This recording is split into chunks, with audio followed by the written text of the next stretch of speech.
Hey guys, welcome to what is going to be another periodical relationship reading that I do from time to time when we've got some really nice Venus transits. So coming up at the end of April, on the same day as a solar eclipse actually, in Taurus, which is Venus ruled, we've got a really beautiful Venus-Jupiter conjunction. So this is beautiful, beautiful energy. It's the combining of the two benefics. So we're talking about luck, love, beauty, sensuality, kind of expansion, sometimes adventure as well with Jupiter. It can also have something to do with kind of the law or with spirituality, and of course creativity and money. But of course, you know, generally speaking, when I do these types of reading, I'm concentrating mainly on relationships. So that's what this reading will be about. I am going to do a separate reading for members of my website. So that's going to be more focused on the eclipse and on looking at the general energy. So we are going to sort of pull 3 cards for each sign, as well as do a kind of more general reading with the geomancy cards and that kind of thing. So if you're interested in that, then subscribe to my website. If you take the basic membership, which is free, you should get access to my newsletter, and that will mean that you'll get a link from there to the private video. So if you're interested in that, then go to astrologysphere.com/subscribe. So I've got 3 piles for you today to choose from. First up, we've got pile 1 is the Spirit Amethyst Quartz. So I'll kind of hold that up so that you can have a closer look at it. I don't know whether it's in focus or not. I hope so. Then pile 2 is the Jade Buddha, which comes all the way from Thailand, I think. I think a friend of mine bought this for me in Thailand. So we've got the Jade Buddha. Of course, jade is very important particularly in the I Ching. And then finally, pile 3, we've got the Fancy Jasper. So this is kind of multicolored jasper. It's raw. So that might be of interest. We've got some interesting kind of purples and pinks going on here, shot through with a bit of iron oxide and some green. So there you go. So take a moment to make your selection, choose from your intuition, and then when you are ready, just go to the description box and choose the timestamp that will take you directly to your reading. Hey everyone, welcome to your reading. For those of you who picked pile number 1 with the beautiful piece of Spirit Amethyst, I think it's the Amethyst Spirit Quartz, I think it's what it's called. So if this is your reading, we are going to start by looking at the energies of the 2 people involved, so that you can see whether, just to have this confirm whether it's your reading or not. So it will tell us something about the energies of both parties, as well as the connecting energy. And then after that, we're going to do more of a traditional sort of tarot spread with a bit of oracle clarification.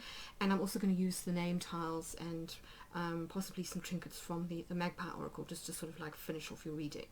So let's get into it and see what kind of energies we are talking about. So yeah, so we've got the connecting energy sort of in the middle. This is the connecting energy, and then we've got Abracadabra and the hummingbird on the one side, and we've got treasured memories and the fish on the other. So this is really interesting. I mean, the first thing that I'm noticing here is that we've got quite a lot of both air and water in this reading in terms of elements. So we've got water and water here, we've got air and air here, and we've got this interesting image here which almost connects heaven and earth. We've got this woman who is as tall as these buildings, but she's touching the stars. So, and she's got a shell, a nautilus shell kind of in her hair, which connects to this water energy. So really, really interesting symbolism. So you may, if this is your reading, if you pick this pile, then you or your partner may have a lot of either water or air in your chart, particularly water placements. And then in terms of the astrology, we've got Lilith. Now this is Black Moon Lilith.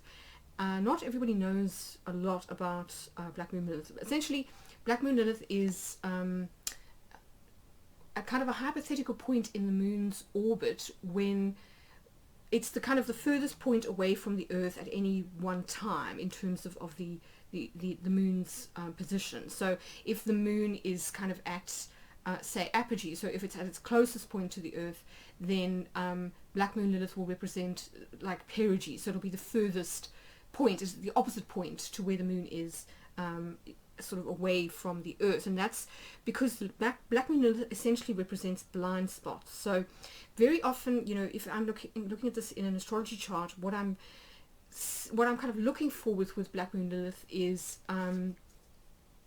areas where we tend to unconsciously project onto other people. So it's qualities that we don't often want to own about ourselves, that we might feel guilt, shame, or kind of fear about, and so we tend to deflect or kind of project it onto other people. So it's very often the things in other people that we either get triggered by, or that we somehow find very annoying, or somehow irritating, or kind of pushes our buttons. So this is usually where we are the most judgmental about somebody else. So it's interesting that we get this energy. It does point to a relationship where perhaps there is a lot of unconscious or subconscious patterns that are kind of affecting the dynamic between the relationship. So possibly these two people trigger each other, and maybe it's not really obvious why they do on the surface of it. You know, maybe astrologically the charts of the two people are quite compatible, although I will say that air and water, generally speaking, are not necessarily the best elements to kind of combine in order to sort of get harmony in a chart. But I kind of think that as I said, that this may be a relationship where the two people are kind of learning about themselves, because they almost act as kind of mirrors or catalysts for each other. They expose our sort of deepest wounds, or the things that we are, as I say, have blind spots about. So there might be a lot of kind of acting out, and it might be that that this is the one thing that kind of stops the relationship from kind of going smoothly or sort of progressing, or it tends to cause like tension in the relationship. But I mean, in terms of the energies themselves, you know, the connecting energy is water, so it's 2 + 9, and it breaks down to an 11, and this in itself breaks down to 2, which is the number of the moon. And of course the moon does move the tides, and you know, we tend to sort of get you know, like high and low tides based on the position of the moon in relation to the Earth because of gravitational forces. So there's a strong connection between water and the moon. And in this particular oracle system, this is associated with creation. So it reminds me of, you know, in the beginning, you know, the spirit of creation kind of moved across the waters, and it was from this sort of feminine energy that all creation sort of sprung forth, you know, in that sort of that's cosmogony that we have in the kind of the Babylonian and the Christian tradition. So there seems to be a lot here about creativity, about fertility, of course, with the moon. The moon rules pregnancy, birth, and of course childbirth, and childhood as well. So the fifth house, or the fourth and the fifth house in the charts may be important in terms of placements and synastry, that kind of thing. There may also be it's interesting that we've got this combination of air and water in the actual imagery in the card. We've got a lot of white doves here, well, kind of doves of peace, sort of on the card representing air, and of course her hair is kind of blowing all over the place, and then she's kind of half out of the water and half in the water. So I do think that's also quite interesting, because it points to that kind of tripartite energy where you've got you know, sort of the below, which is kind of water, so the lower 3 chakras. You've got this kind of middle line, which for me is similar to the horizon, and then you've got this person above the surface of the water in this sort of the air. So it reminds me of this idea of kind of sky and earth, and that might be somehow important in the connection, you know, on some level. Like you know, some people, it reminds me a bit of how some people have been using flags and things to sort of represent people or kind of qualities, and you know, very often they are kind of threefold sort of bands of color, very often sort of like a sort of a band of like 3 different colors, so that might be important. But as I say, cosmologically 3 is a very ancient number in terms of kind of old cosmological understandings of the different realms. So you had kind of like the heavens, you had the earth, which is the middle realm, and then you had the underworld, which is not always seen as a bad place. That was only something that happened kind of from the Christian tradition sort of onwards. So that might be important, like 3s might be also important somehow, which is interesting, this combining of the maternal moon energy with the energy of the Empress. And of course she's huge, her energy is huge at this Taurus solar eclipse that's happening on the 30th of April. Interesting that it's the 30th. And there's a lot in that particular, not full moon, new moon, about kind of motherhood, nurturing things, taking care of things, nurturing self, fertility, creativity, abundance, beauty, all of those things. So again, this is interesting that it's kind of come out at this time. Although of course this is a times reading if you aren't watching it at the solar eclipse, which of course begins a new 6-month cycle that will take us into the second half of 2022. But even if you aren't watching it at this time, this reading can still kind of have messages for you. So now, in terms of the 2 energies, I'm going to explain first of all the one on the left, then I'll go to the one on the right. I haven't really thought about left necessarily being feminine and right being masculine, so just go with whichever one you feel best describes you, and then of course the other party, it will be the sort of the opposite energy. So if we start here with the fish is an interesting one because it also ties into lunar energy. You can see that we've got a lunar crescent on here, and as I say, this particular eclipse does happen during the crescent moon because it's a solar eclipse which always happens at a new moon. So that the timing may be significant. We've got a lot of lunar energy here, also with Black Moon Lilith. And the fish card is interesting in this particular animal spirit deck. This is the Wild Unknown animal spirit deck. And Kim Krans describes the fish as being somebody that's very good at kind of going with the flow, and that's very good at being in collective energy. So they don't necessarily have, fish people don't necessarily have very strong a sense of individuality. They don't over-identify with themselves as individuals first and foremost. They tend to be more of kind of team players, or because this may have also tie into Pisces energy. Pisceans are mutable signs, and they do tend to be quite easygoing, adaptable people that sort of adapt to the moods and the the dispositions of people around them. So this can be a good thing in that, obviously they make people feel very comfortable. They're very non-judgmental and compassionate, sensitive people.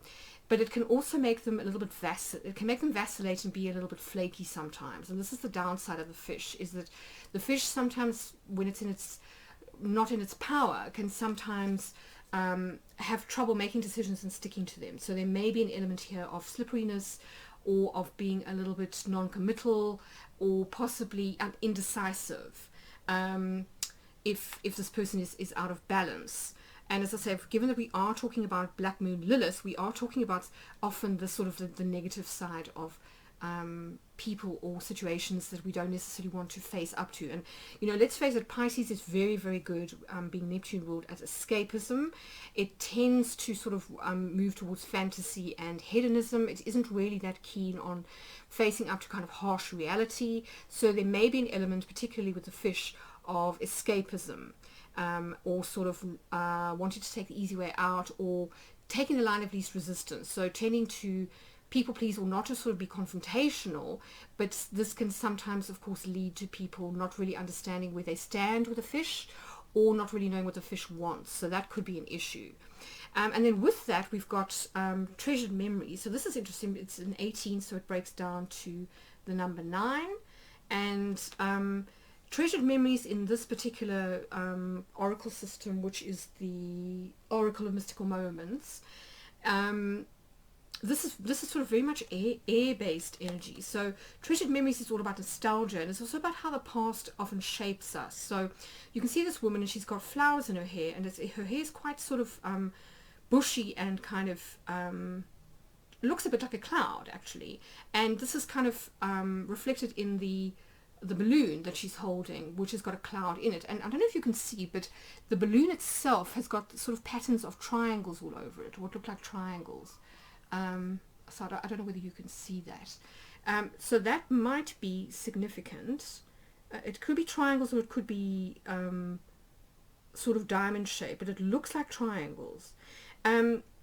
And I also think it's interesting that her outfit is kind of the top half. It's similar to this, where we've got this kind of tripartite energy, where she's got a top that's in sort of zebra stripes. Then you've got a kind of like a waistline which matches up with the sort of tree line of the background. And then she's sitting on the grass, and she's wearing what looks like sort of a polka dot skirt, or a polka dot set of shorts. So again, there's this kind of tripartite energy to the person, which might be significant. And as I say, there's a lot here about clouds and about the air. So there's a sense of nostalgia, of looking back, of memories being lodged predominantly in the mind, and of course that can hold us back on some level. So say, for example, this person might find it difficult to commit because they remember a kind of like they've idealized an ex or a previous relationship to the point that nobody can measure up in the present. That could be, one way that this could work. It could also be that this person may have had a very difficult experience in the past that left them wounded, and so they do find it difficult to commit. They tend to be, because the fish is described as a wanderer. So this is a fish that doesn't stay in one place for very long. And I think what's interesting with a lot of fish is that they have to keep moving in order to breathe, in order for water to pass through their gills and that kind of thing. Although I think that might be a shark, I can't remember now. But anyway, with some fish that is sort of an issue. So fish tend to be moving all the time, and that can make it difficult for them to settle down or to commit to any one situation, place, or person. And as I say, this person could also have their head in the clouds a lot. There is this element here with the kind of Piscean energy of possibly being a little bit dreamy, of tending to be maybe overly romantic, so to over-idealize relationships or situations, and maybe this can lead to unrealistic expectations. Or it could be that on some level this person has got a very vivid imagination. So it could be, for example, that they that they meet for someone for the first time, and they are already thinking about how, like, they are imagining the sort of the relationship with this other person to the point where maybe they sort of fantasize a little bit, and the way that whatever they project onto the other person isn't necessarily a true reflection of what the other person is like. So a tendency to over idealize and to sort of romanticize. So that's the fish person. I suppose the other thing I need to say is that the fish person is probably also very sensitive, and they may also have a long memory. So if they get hurt, as I say, there might be this tendency to sort of like not necessarily hold grudges, although with Lilith that's certainly possible. And it's also with Lilith possible that this could seem like the furthest thing from what this person is capable of. So there may be this element of being a little bit shocked or surprised when this seemingly harmless, sensitive person comes out with some stuff, that they've remembered from, like ages ago, and they've kind of held on to or are feeling resentful about. So there might be kind of passive aggressive energy here with Lilith. And then with the other person, we've got the hummingbird. Now this is super interesting energy. This is the air element, and the hummingbird, of course, kind of flits from flower to flower, sipping nectar. So this is a small bird that moves very quickly, that's got a very sharp beak, but that tends to gravitate towards what's this kind of the sweet things in life. So this could be somebody that kind of chases after good times. So again, could be a bit of a hedonist. It could be somebody who likes to only see the positive side of life, and they may share this with the fish. So there may be a tendency to have blind spots when it comes to the downside, or not seeing people's faults, so tending to only want to see the positive, which can end up being a little bit escapist. Hummingbirds are also very good at being enthusiastic. They love to learn. They also are quite fast moving creatures. They're very bright and sort of like quick-witted, so that there's an element of like fun with them, but if they are out of balance they can be a little bit sort of pushy, insistent and sharp. So again, you know, with Lilith here, it might be that when they are kind of feeling a little bit irritable or angry, that they could sort of, you know, poke or sort of make these prickly statements, or be a little bit sort of prickly, or sort of say, you know, kind of be a little bit sharp with somebody. Like words could be a little bit sharp, because we are talking about the sort of the air element. But overall, this, you know, this as I say, tends to be somebody that is I don't want to say flighty, but that's certainly, it's interesting that both of these creatures like to move a lot. So the hummingbird through the air and the fish through the water, these are both creatures associated with movement. The fish more slowly and more languidly and more fluidly, the hummingbird more sort of swiftly and kind of darting, like from place to place, but then can stop and hover.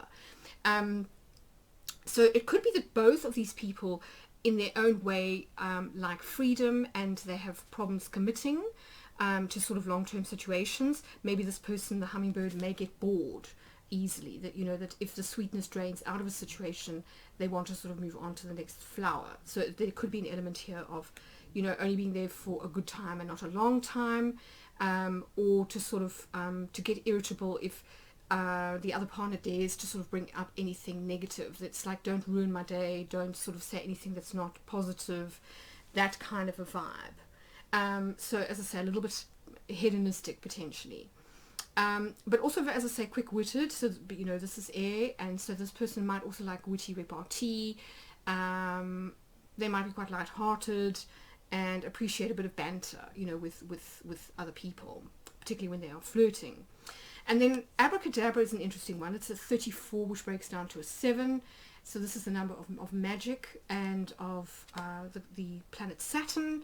It's an interesting one. I mean, abracadabra, here you can see her sort of touching the stars, and there's a lot in here about patterns. So we've got the knot of the shell, which obviously reminds us of the golden ratio and the like Fibonacci ratios, which we find in nature.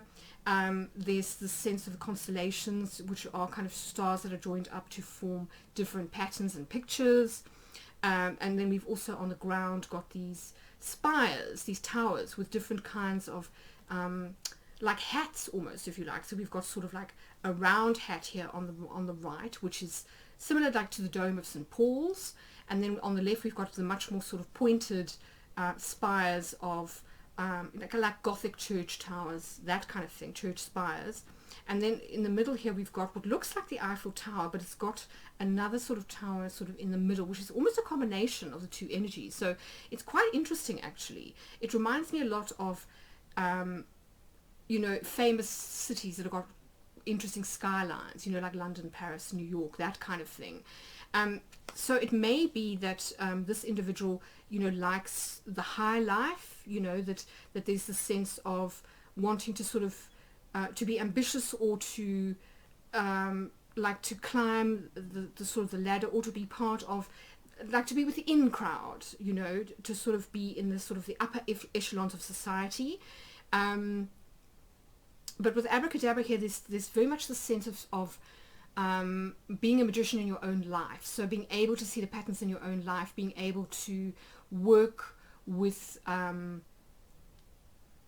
the sort of the laws of the universe to kind of manifest what you want. And there might also be, I think, with this combination of energy, there might be a sort of a quality about this person that's slightly magical. They may be quite enchanting and sort of charming. They may have a kind of a childlike joy or sort of vibe about them that's very charming, kind of most of the time quite playful and sort of, as I said, light-hearted, which is probably quite fun to be around, except when they are feeling maybe tired or kind of irritable, in which case, you know, maybe that energy becomes a little bit more petulant. So yes, I mean, I hope that's kind of given you a sense of both individuals. Let's clear away these cards now and do some more traditional tarot.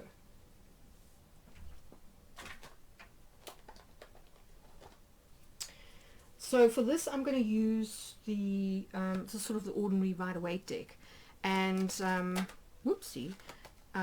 So I'm going to do one of my sort of relationship layouts, where we're going to look at this sort of timeline, and then we'll look at the joining energies for both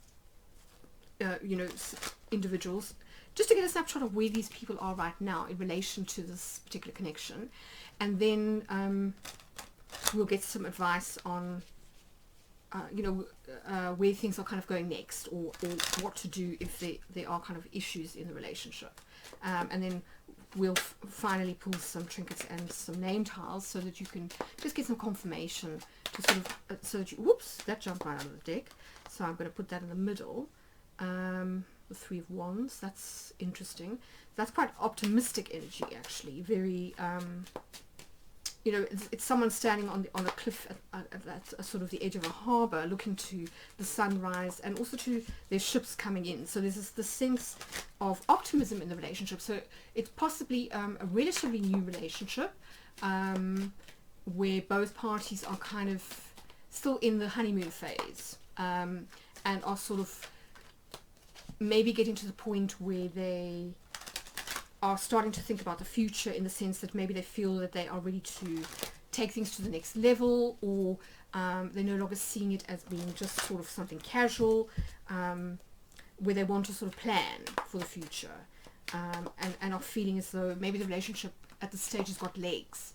I think it's interesting that it's the number 3, which, as I said, is the same as the Empress in the tarot, and that is going to be a very key theme over the next 6 months of this Taurus solar eclipse that we've got starting at the end of April.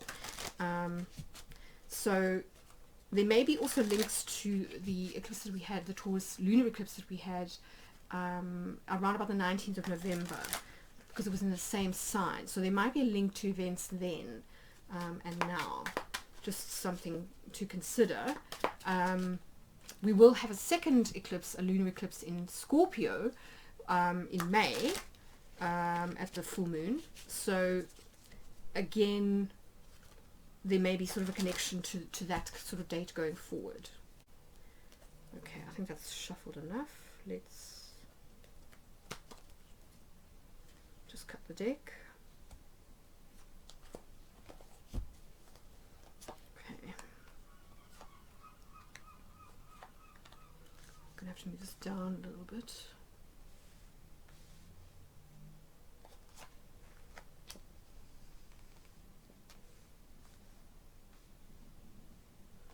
Okay, so this is for the one person, this is for the other person, and I'm going to read it as if this was the fish and this was the hummingbird.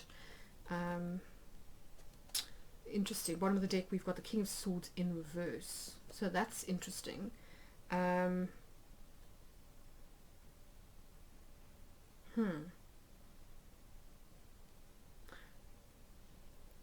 So yeah, that's unusual. Anyway, let's see what else we've got before we comment further.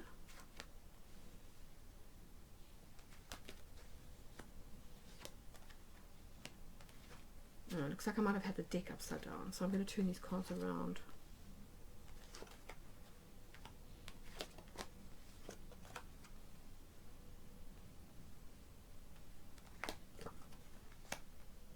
So it's King of Swords, yeah, definitely. So I had the deck upside down. Alright, so it's King of Swords in the upright position, which is a kind of about wanting to speak truth or to make some kind of decision. This is the air element again, so it may pertain particularly to the hummingbird person, although not necessarily. So this could be an overall theme in the reading. Let's sort of get into it and see what comes through. So if we just start with the timeline, so in the recent past we've got the Four of Cups, and it looks to me as though perhaps before these two individuals met, both of them were feeling a little bit kind of like bored with life, dissatisfied. Things didn't seem to be kind of going right. There wasn't a lot to look forward to. This could have been during lockdown when a lot of us were kind of isolated, and there wasn't a lot of stimulation as far as like social activity and stuff was concerned. or it could also just be that one or both parties was in a bit of a social lull, that, and I do think that given that both parties are both quite, they're movement orientated, I think being locked down would have been particularly difficult for both of them. So I do feel as though this was potentially, a kind of like a lockdown type of energy. And then, as I say, in the present, we've got this Three of Wands, which is very, very positive, optimistic energy. So this is very much about looking to the future with a sense that things are going to work out really well, with hope, and kind of, as I say, feeling as though the situation's got legs, and that both parties really wanted to sort of work. And then in the immediate future, we've got the Star, which is again lovely, lovely energy. Aquarius, the sign of Aquarius may be important, which is again it's sort of air energy. And I mean, the Star is all about hope. It's about a vision for the future. So both parties may, as I say, be feeling quite optimistic about the connection. They may also feel as though on some level the connection is quite healing. It's possible that they also feel that they share a vision in terms of what they want to achieve in the future, or they might share a vision for humanity that sort of points to kind of a shared or joint soul mission that might involve people or kind of groups in some way, because Aquarius is very humanitarian and group oriented, but generally speaking, it's about being guided or led by your sort of spirit guides or by the stars to a connection. So there may definitely be the sense that, as I say, first of all, that the connection has a bright future, but also that on some level it's destined. There may be that sort of element, or that these two people find each other healing, and it might be because they don't feel as different as they might do to other people, in the sense that they both obviously value freedom to an extent, freedom and independence, the ability to sort of move around, to travel, to be fluid in situations. And it's interesting that we've got these two jugs of water, in the star card. So this is kind of, balancing heaven and earth. And we also have the 8-pointed star for Venus. So again, interesting that we've got so much Venus energy around with this Venus Jupiter conjunction, and of course that Venus ruled eclipse that we got on the 30th of April. So a very interesting combination of energies, but on the whole, this is looking very, very positive. If we move to the Fish person, we seem to have this something seems to have ended for the Fish person, or there may be a need to transform on some level, because death is all about kind of death and rebirth. It's similar to the kind of Scorpio energy. So there may be a Scorpio, the water sign person, the fish may actually be a sun sign Scorpio, or have Scorpio strongly in their chart, because this is Scorpio ruled. And the air ruled person may in fact have strong Aquarius in their chart. That may be significant from a kind of an astrological perspective. But it does seem as though this fish person has recently undergone some kind of major change, a life change. They could have moved out of home, they could have graduated from college, they could have given up a job, they could have changed career, they might have ended like a long-term relationship. But there's this definite sense of a major metamorphosis that this person is undergoing, sort of in the recent past, or kind of right now. And this may be why we've got that card of nostalgia. Where is it? Let me see if I can find it.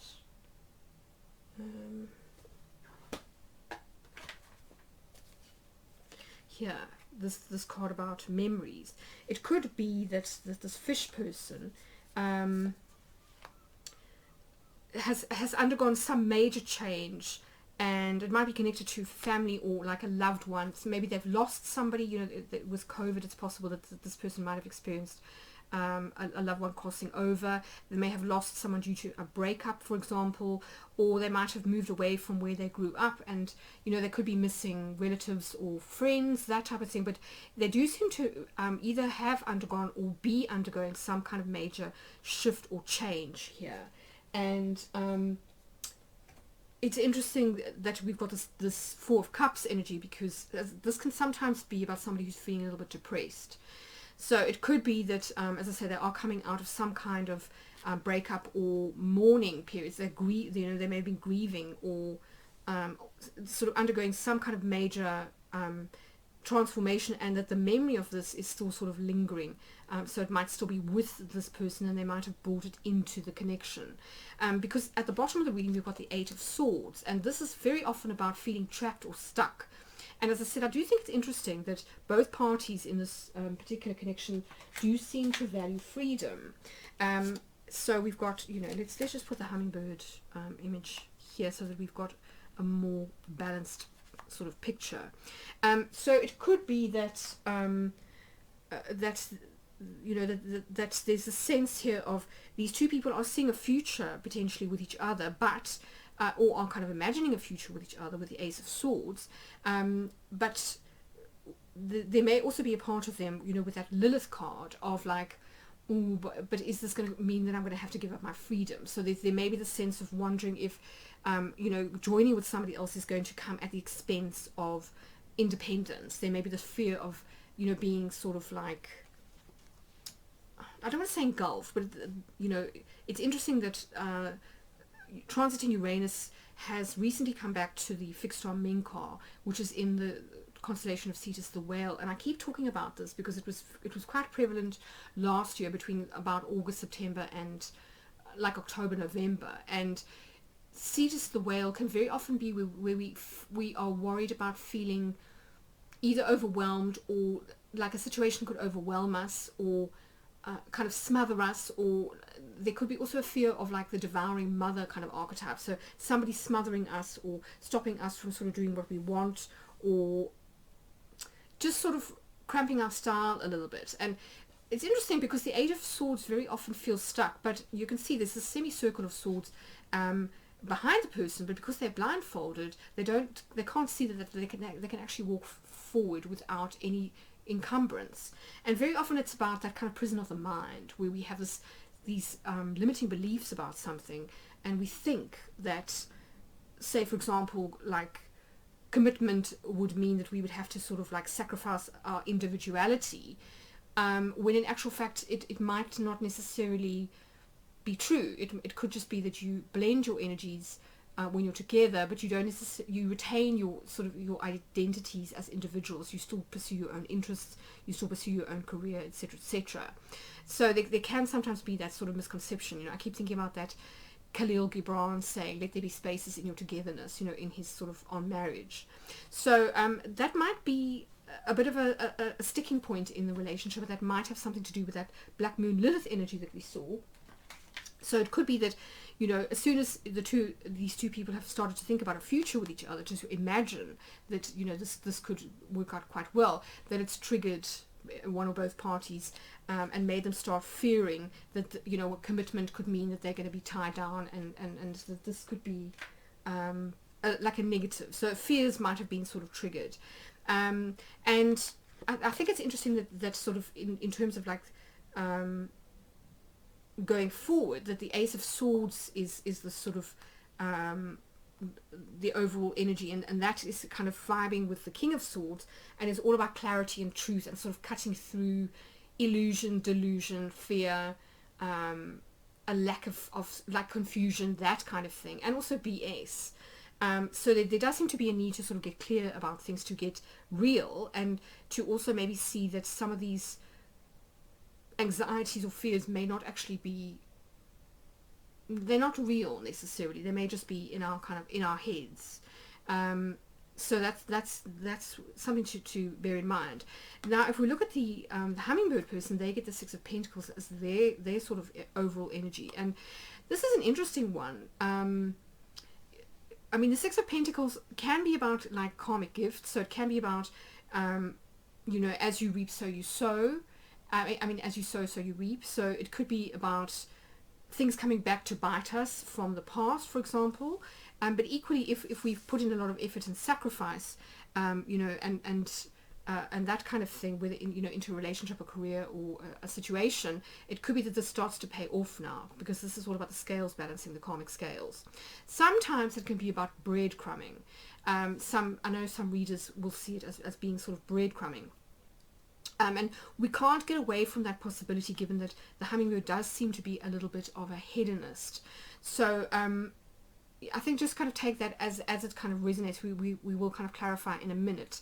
But these two people seem to be at quite a major sort of crossroads, and possibly they haven't talked yet about where they see things going, and it may be that a conversation is what is required next in order to sort of like allay fears, for example, because maybe one or both people don't want to raise the topic of commitment or like planning for the future in case they spook the other person off.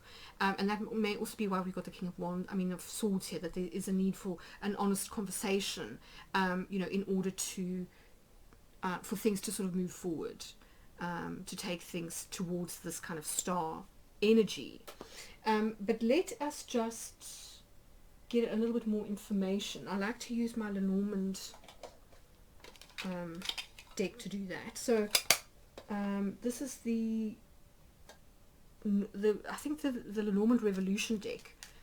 It's a little mini deck that my friend Carrie Paris created, and I like to use it to sort of clarify energies, because it's quite literal. It can often help to sort of clarify quite nicely. So I'm first going to ask about death, if we can just sort of clarify this death energy, just to get a little bit more information here about what this major change has been. I think it's interesting, as I say, that it's Scorpio ruled, because of these eclipses which are in the Taurus Scorpio axis. So those eclipses might have brought about, for example, that one on the 19th of November, it might have brought about some major life change, because it does tend to bring about endings, particularly within the 3 months that follow a lunar eclipse. So those dates may be significant for this particular person. Equally, that lunar eclipse in Scorpio might be pivotal. There might be a life change coming up for this person as well in the future. So let's just 3 cards there. And then I think I want to just get some more information, maybe from my Geomancy deck, about this 8 of Swords. So I'm just using my mini Oracle of the Elements deck, just to get some more information interesting about this 8 of Swords. What is this situation? Or this is the root of the matter. This is more than likely that Lilith energy that we were talking about, of people feeling triggered or people projecting that kind of thing onto others, making assumptions or jumping to conclusions or getting spooked, that type of thing.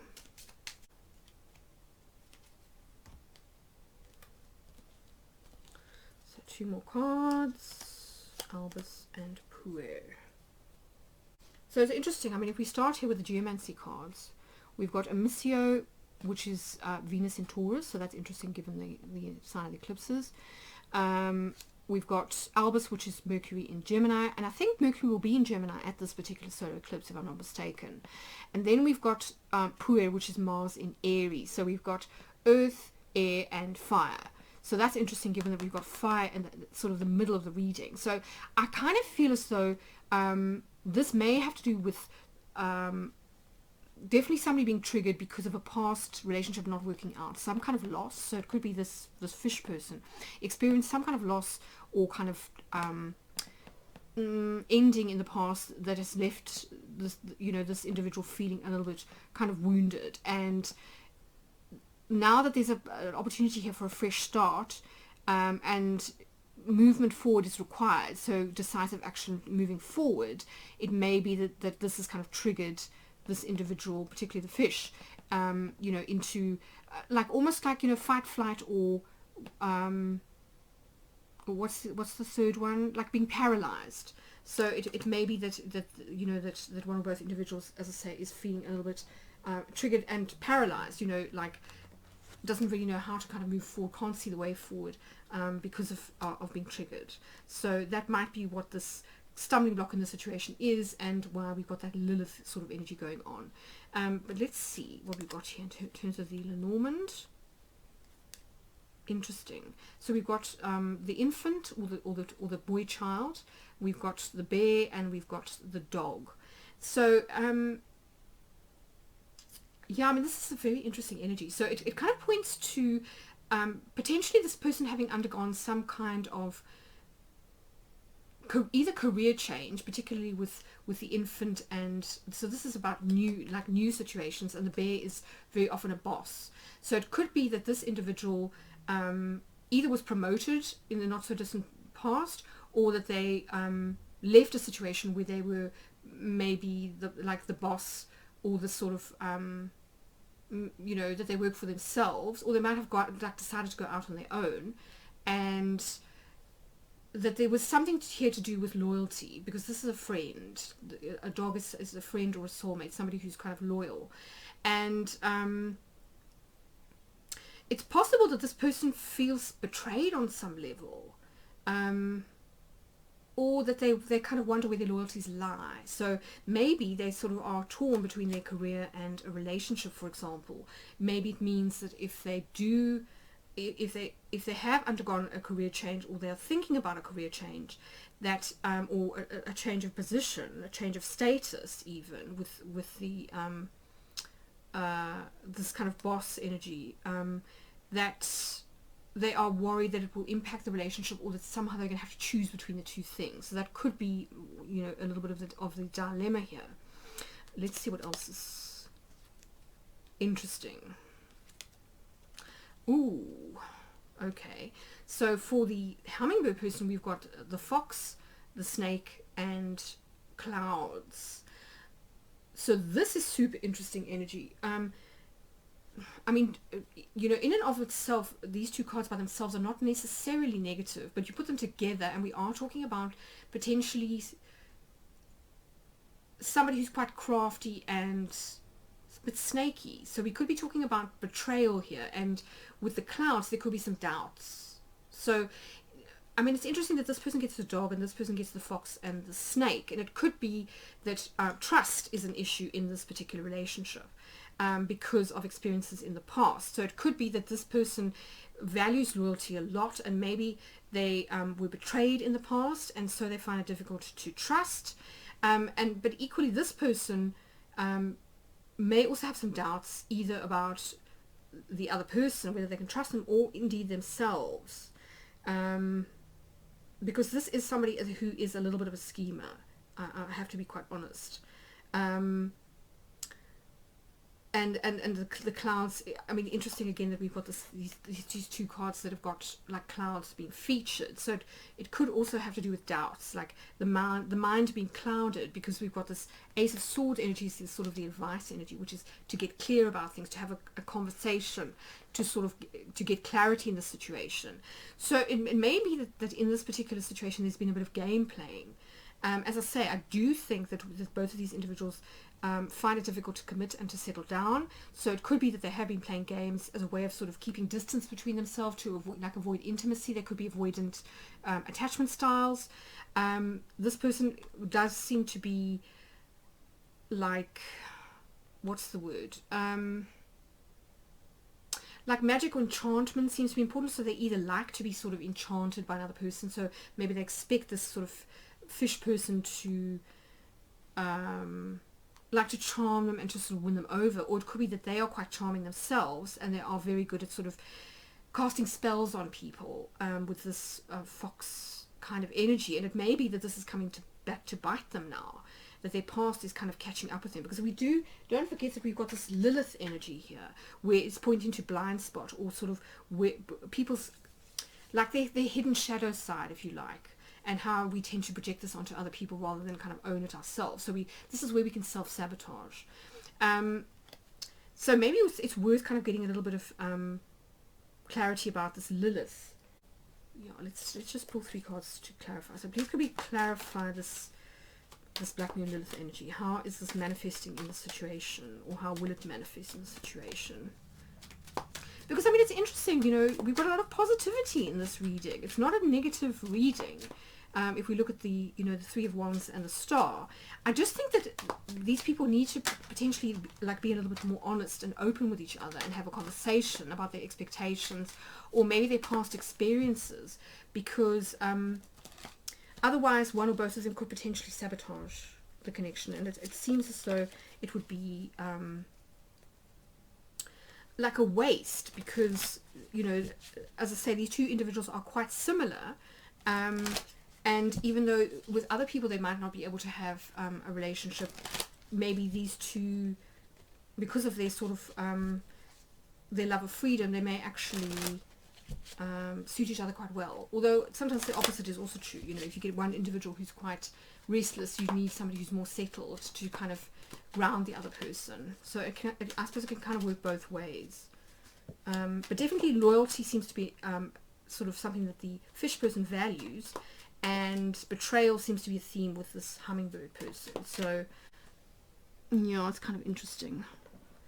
So a card fell on the floor. Let's see. The Queen of Wands. That's fascinating.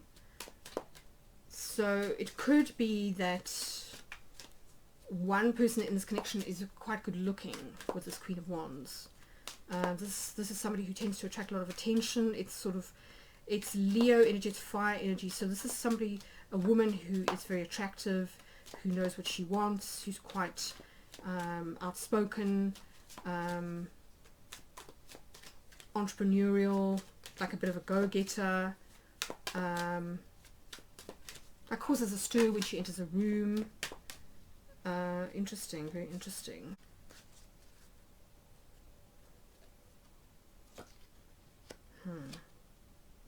Interesting. So we've got the Two of Cups and the Nine of Swords, and then the Queen of Wands.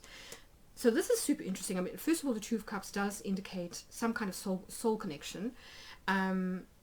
So this does seem to be a connection that is on some level destined, or these two people have agreed to sort of have in order to sort of learn important lessons.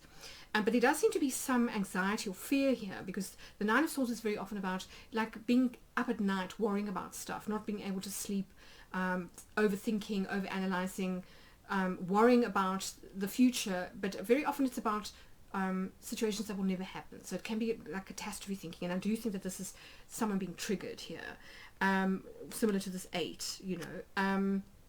And it may have something to do with, as I say, that the fact that one of the people in the connection is very attractive. So it might have sparked some jealousy, for example, or it might be that one of the individuals feels inadequate. Like, why would this person be interested in me? Because they're so attractive, they could have almost anyone.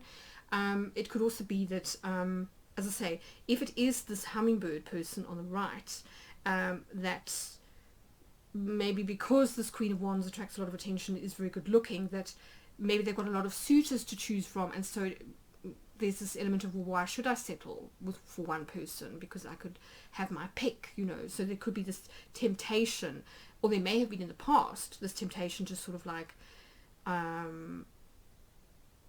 not want to be exclusive, you know, and that this might be coming back to bite them now with this Six of Pentacles. It could be that commitment is now, this person may wonder if, you know, if they can trust this person, if this person will be loyal to them, you know, going forward. Yeah, so let's get some advice and see what each individual needs to be focused on or doing next in order to sort of drive the things forward. So I'm using the Wisdom of the Oracle by Colette Baron Reed. So we'll pull one card for each individual. So please can we have some advice on how to resolve this Lilith energy, this 8 and 9 of Swords. I mean, I think first off, an honest conversation is what is required in terms of expectations with that Ace of Swords. That it might help to allay fears. It might be that one or both parties are making a lot of assumptions, and that a simple conversation could resolve that. It could also be that one or both parties needs to be more honest.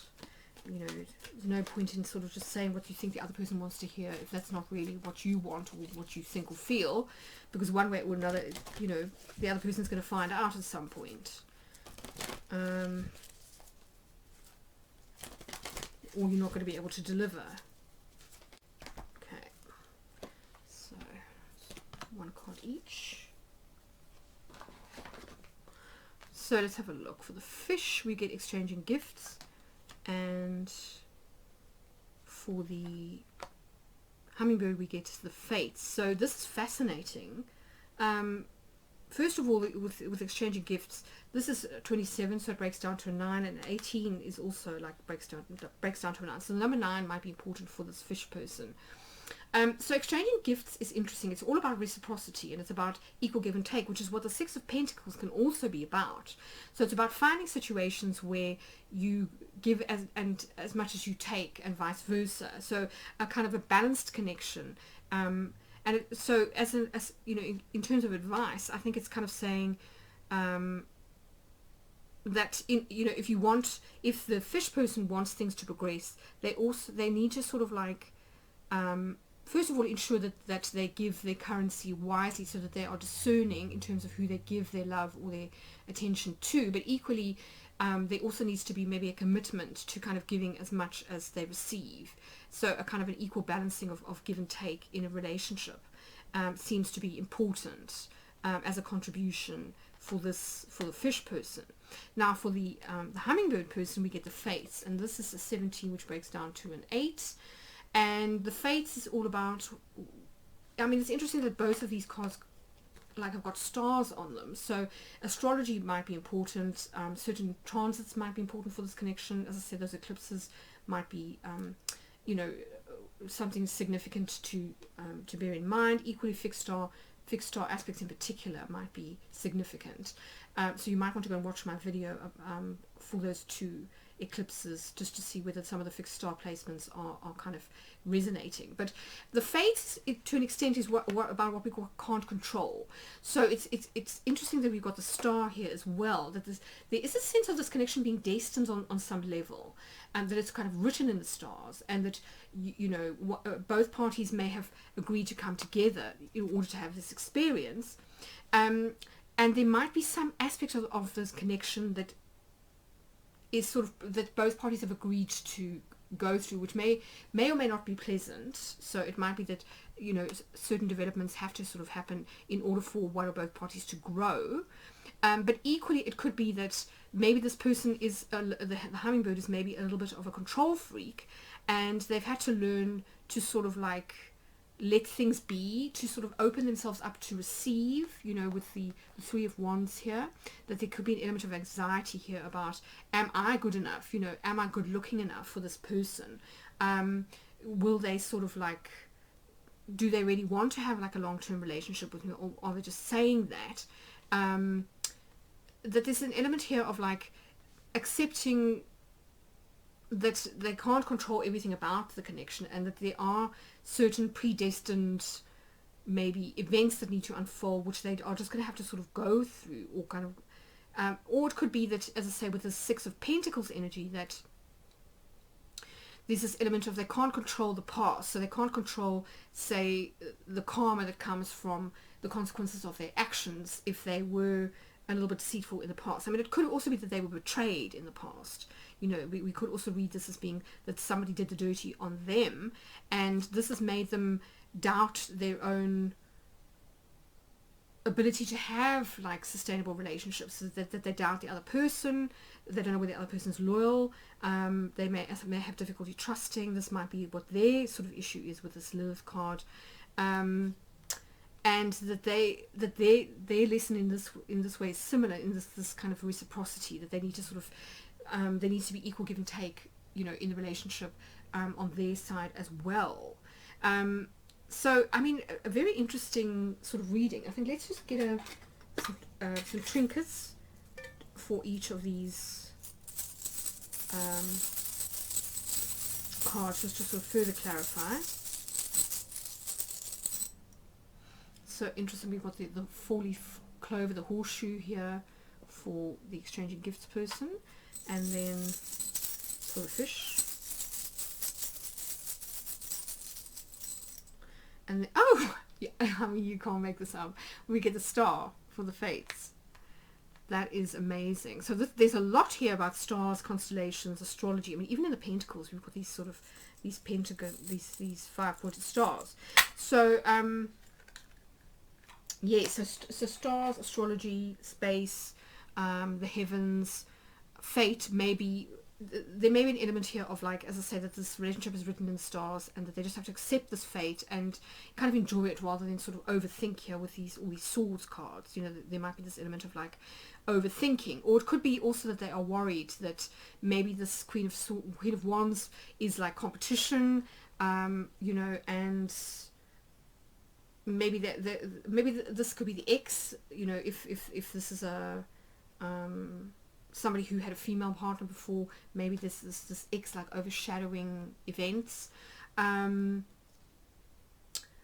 Yes, but I think, you know, if we consider the Ace of Swords as the sort of overall energy here, and then the advice cards, I think really what it's saying is, you know, there needs to be a bit of trust and faith on the part of the hummingbird person that this relationship is meant to be, and just to sort of like to try and enjoy it, and to try and ensure that they are kind of in a reciprocal relationship. And then equally for the person on the right, the fish person, I think they also need to accept, I mean, you know, the horseshoe is about luck, which to an extent is about fate. And if we think about that Venus-Jupiter conjunction, it is really about being lucky in love. And it might be, as I said, that this person has also not had great experiences in the past. And maybe they also think that this relationship is too good to be true, you know, and so there also maybe needs to be an element here of like trust, that if they give to the situation, that they will receive, you know, equally in return. There may be a sort of like some fear around there, and they're being told to sort of like trust and have faith. So I mean, interesting. I think really like an honest conversation between these two people would really help. It would sort of, I think, allay a lot of fears which are being triggered here by this sort of Black Moon Lilith energy. And I think it would help to sort of move things forward and help both people to feel more optimistic, to stay in this optimistic energy, and to sort of see that you know, the relationship does have potential, that there's a lot of kind of magic and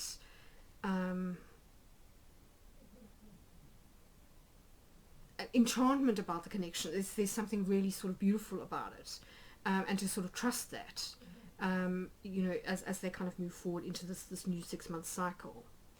But let's finish off with some name tiles. Okay, so what have we got? We've got an E, we've got a J, we've got an H, we've got a B, an L, a D, and an M. So those letters might be significant to you on some level. There could be initials, there could be like place names, part of a like car registration, some kind of code. Just kind of take, you know, what resonates and sort of leave the rest. Okay, let's finish off with one more card from the Universe Has Your Back deck. I mean, my overall sense is that really these two people need to just learn to trust and to overcome their fears and sort of triggers, and that this will move them out of that energy of the past, which seemed to be, as I say, a bit fearful and sort of depressed and maybe despondent, like not believing, like hopeless almost, that things could never improve, and move more into this energy of the star, which is very positive and hopeful. Because this connection does seem to be written in the stars, and I think, you know, if these two people are willing to sort of give to the situation, I think they could really reap some very positive rewards. And I think it just starts with being more open and honest and having a conversation. Okay, so your overall message is, thank you, universe, for helping me see beyond the limits of fear. I mean, you can't make this up. Thank you for expanding my perceptions so that I can see what is of the highest good. Yes, I mean, you can't. That is exactly what I'm talking about. So moving out of this this Eight of Swords and the Nine of Swords, which is all about fear, so being triggered and thinking the worst, to see beyond the limits of fear, to expand perceptions so that you can see the highest good, which is very much like the star energy. So yes, I do feel it's about kind of having hope and faith that things can work out for the better, that the past won't necessarily repeat itself, and that some connections are kind of magical and you know, meant to be. So if things haven't worked out in the past for this person, you know, that doesn't necessarily mean that the same thing is going to be repeated moving forward. So yeah, I hope you have enjoyed this reading, pile number one. Enjoy that wonderful conjunction on the 30th of April. And as I say, if you are interested in my eclipse forecasts, which I'm going to do close to the time, then sign up for my newsletter via my website. Hi everyone, welcome to your reading. If you picked pile number 2 and the beautiful jade Buddha,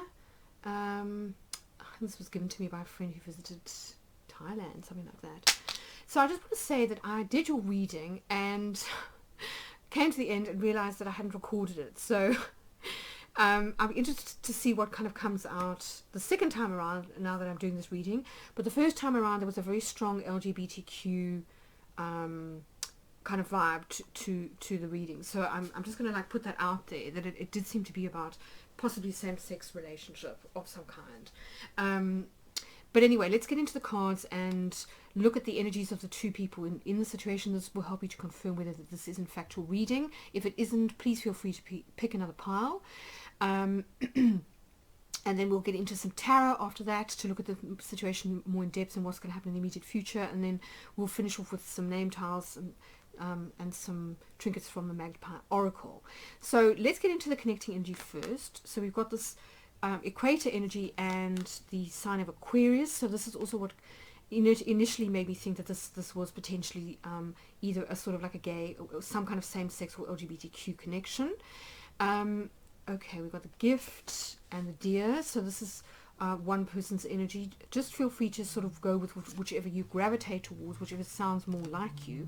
And because I'm not really thinking about gender, I'm just sort of like picking individual energies, and some will be more masculine and some will be more feminine than others. So just in terms of the connecting energy, I think it's interesting we've got a lot of blue here, particularly electric blue, so that might be significant. The planet Uranus might be significant. Also with the equator we've got the number 5, and that's because if you think about the bands that go around the earth, we've got the north and the south pole at the top and the bottom, and then in the middle we've got the 3 bands of the equator in the middle, and then flanked on either side by the Tropic of Capricorn at the top and the Tropic of Cancer below that. So those bands may be significant. You may live either close to the poles or perhaps in the sort of the equatorial or the tropical regions. It may also be that you like to visit there. You could have met this person there. They may be from there. But there's also a lot here about balancing dark and light, so this is a kind of a very balanced connection in terms of like dark and light energies.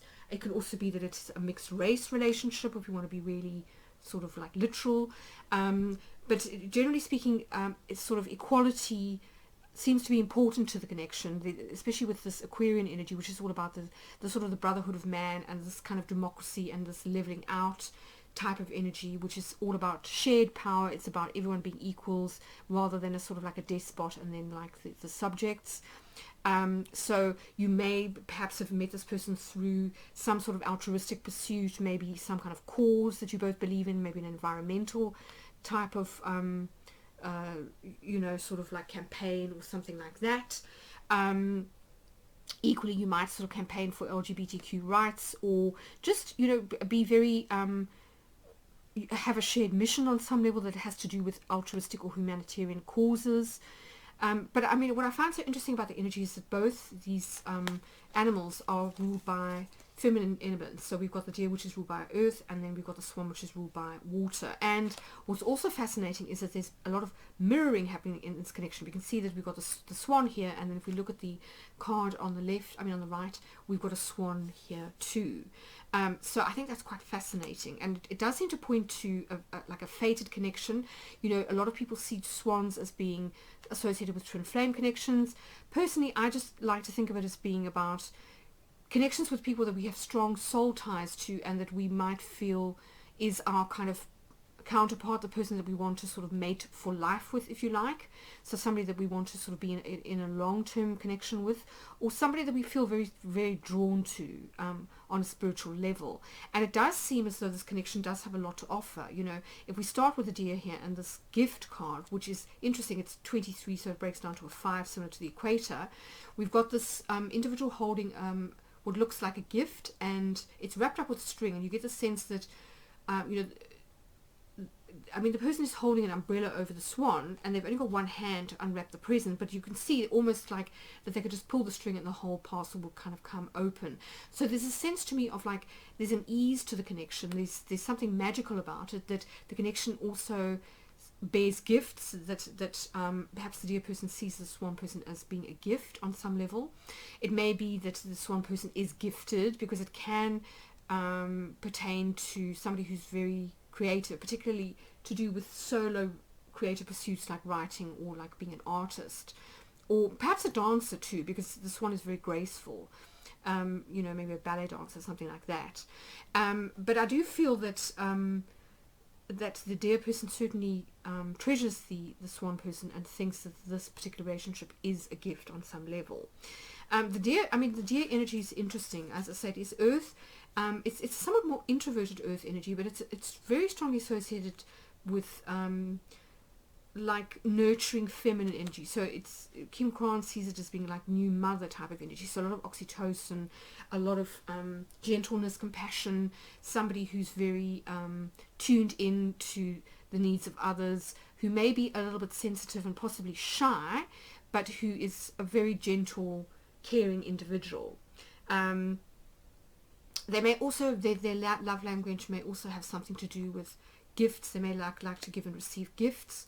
Red and white might be significant on some level to this dear person. And as I say, it's interesting that her hair is made from feathers. That there's, even though we are talking about earth energy, I mean, the deer's got quite prominent ears. So I find it interesting that you've got these feathers that look sort of similar in shape that are making up this woman's hair. So, you know, it could be that that these two people have a telepathic connection. You know, with the feathers here, it does point to the element of air and to sort of thoughts that have wings. It could also be that the dear person dreams about the swan person, that they might connect in dreams, because we do have like a lot of bird imagery on this side too, and birds very often represent the soul, or sort of like thoughts, or kind of dream type of things. So telepathy, dreams, that sort of thing, and maybe how these two connect. But the swan individual, you know, this is very often a card of someone, as I say, who spends a lot of time on their own, who may be quite introverted, but who's also very beautiful and elegant. So they may be quite good looking, or they may be very elegant in terms of their figure or the way that they move. I think that they tend to prefer long-term monogamous relationships. As I say, swans tend to mate for life. There may also be an element here of mirroring with this card. You can see this swan energy is sort of mirrored here in the water. So there may be something here about mirroring in the connection. With the perfect key, we've got number 29, which breaks down to 11 and then a 2. The perfect key is all about somebody whose heart is like locked up, but they can unlock it. They've got the key to unlock it, and even though the bird seems to be offering them a whole lot of other keys, they already sort of like know what sort of, or have the ability to unlock their heart if they so desire. Now, keys you can think about in terms of musical keys. It could be frequencies, so it could be that the swan person has to be in a particular frequency in order to unlock their heart. They may be quite a private person. They may take a while to sort of warm up, so there could be possibly like a dismissive, avoidant type of sort of attachment style. But certainly, I think it also takes the right person for this individual to unlock their heart. So it could be that this one is quite a discerning person here, you know, in terms of being quite choosy about who they get involved with. But let's have a look at the sort of tarot cards and see what other messages we can kind of get out. So I'm going to use the ordinary kind of Rider-Waite deck and do a relationship spread, and then we will finish up with and clarify with some oracle cards, and then we will do some trinkets and name tiles. So yes, as I was saying, you know, we are kind of coming up to that solar eclipse at the end of April, which does coincide with a Venus-Jupiter conjunction, and that is generally very lucky for love, creativity and money, and is very expansive too. So it tends to kind of open us up where we tend to be closed, to make us a little bit more adventurous, give us more confidence, to maybe try new things, to take risks. And it also increases our faith that things will kind of work out, you know. because I think relationships are an area where a lot of people get triggered or have fears. So I think it should be a really good time for relationships kind of overall. Okay, so let us...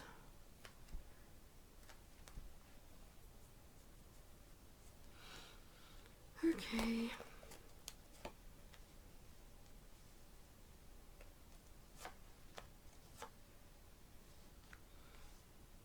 Okay, so this is sort of like general timeline kind of energy. So this will give us a snapshot of, you know, where things have been, where they're kind of going in terms of like overall unfolding of events. And then we've got a card for each for the Swan and the Deer person.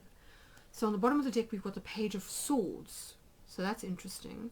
It may be that, you know, these two people are kind of interested in each other, but are checking each other out on social media, or are trying to sort of find out more about each other, maybe to sense whether the other person is interested or not. So it could be a relationship that hasn't yet. Let's have a look. Okay, so 10 of Wands, Page of Wands, and the King of Pentacles. Interesting. 2 of Pentacles, 2 of Swords. So 2 seem to be important.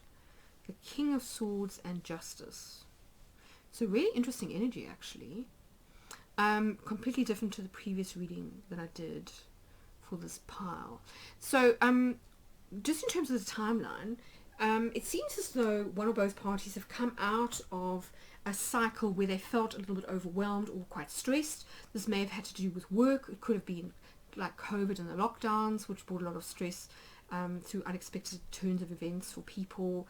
But now both parties are moving into like feeling as though that they are getting their mojo back, their spark for life, their zest for life, and maybe feeling a little bit more hopeful, looking, perhaps opening up after a period of feeling quite closed down, and sort of being open to flirtations and to sort of making new connections, possibly through something like social media. As I say, we've got these 2 pages here.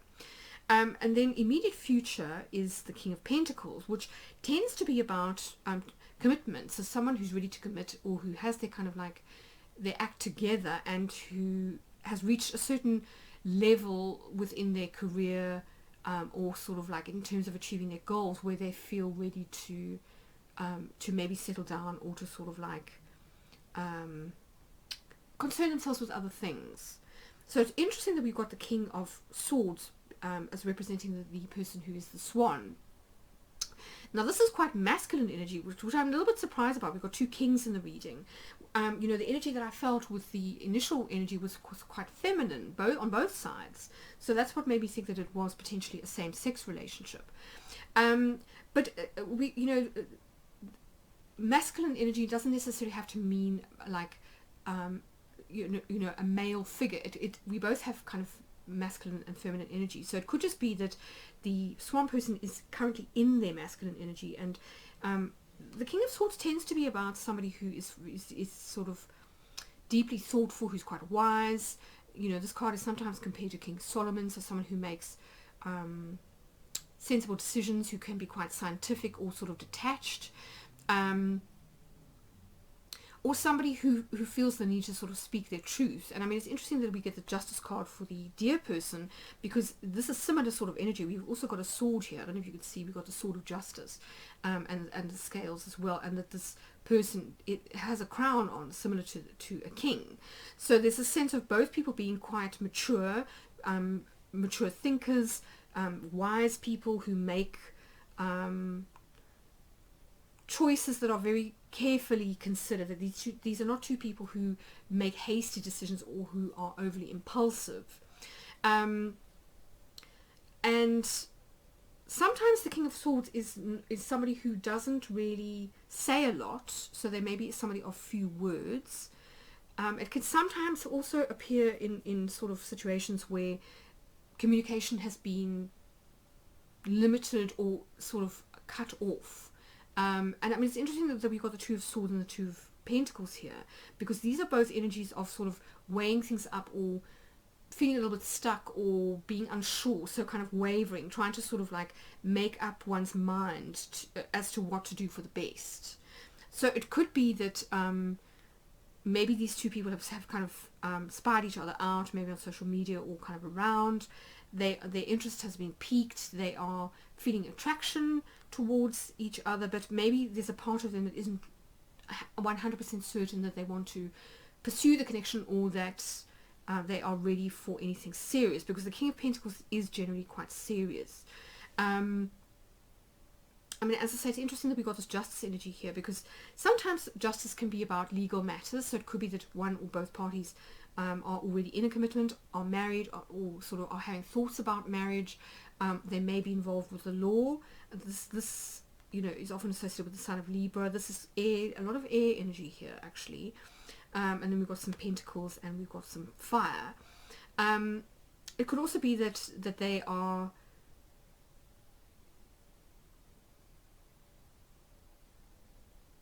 that there's a karmic aspect to things here, or that they need balance in a situation, that they need to do, they feel always the need to do the right thing, and to sort of be fair to everybody in a situation, and they seek balance, you know, when it comes to maybe the balance between head and heart, or, you know, in terms of give and take within a relationship.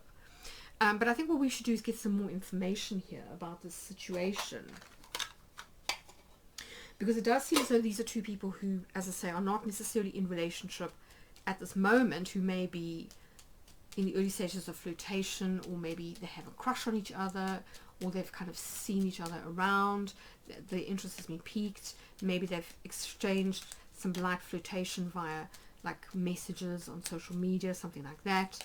But I don't see this as being, you know, anything too heavy or serious at this point, although, you know, the initial energy seems to suggest that they are very well matched, and they may sense this intuitively about each other, but are sort of reluctant to, you know, to rush in, sort of thing. So what I'm going to ask for is some, first of all, some clarification about this Ten of Wands, and then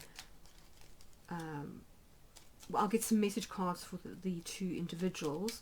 So the Ten of Wands and the Two of Swords. What are they sort of feeling indecisive or blocked about here? So first, the Ten of Wands, please, could we clarify?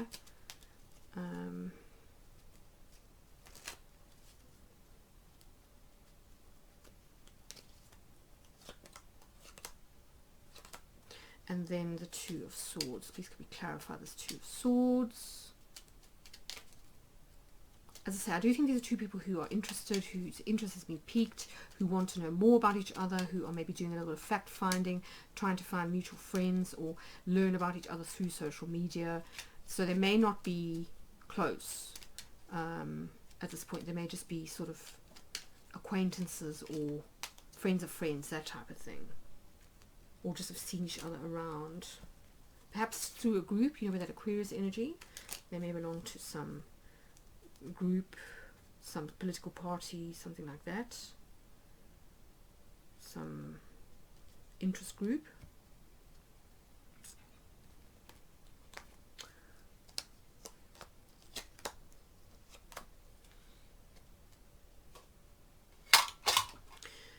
Okay, so the fish, the moon, and okay, interesting. So this stress or stressful situation may have had something to do with suffering, because like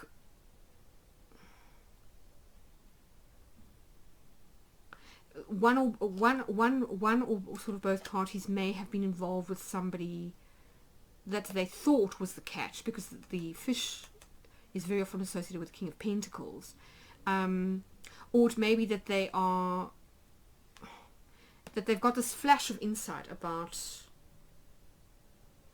this individual, and they're kind of thinking, oh, you know, maybe I am, like the stakes feel high, so it may be that it's kind of spooked both people, and they don't really want to kind of make a move, because the moon energy in the Norman system is about seduction often, or kind of like being secretive or hidden, and also secretive feelings for the fish.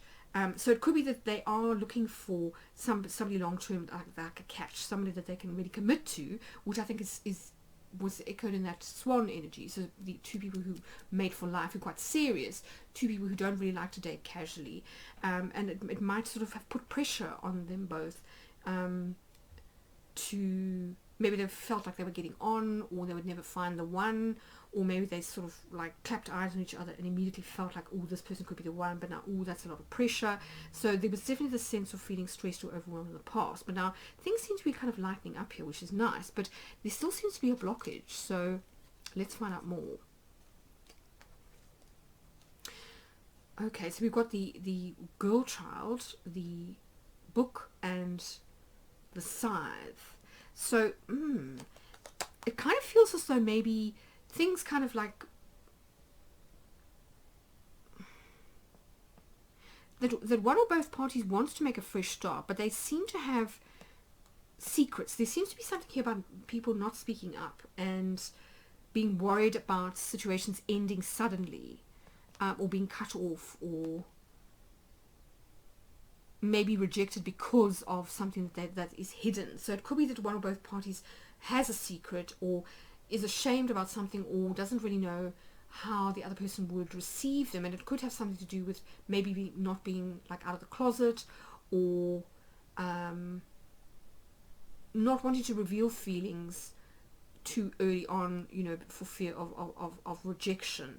But I think let's get some messages for each person, because that can often clarify quite nicely. Definitely a bit of intrigue here, or people that play their cards close to their chest. So please could we clarify the King of Swords? Please could we have some messages for the King of Swords?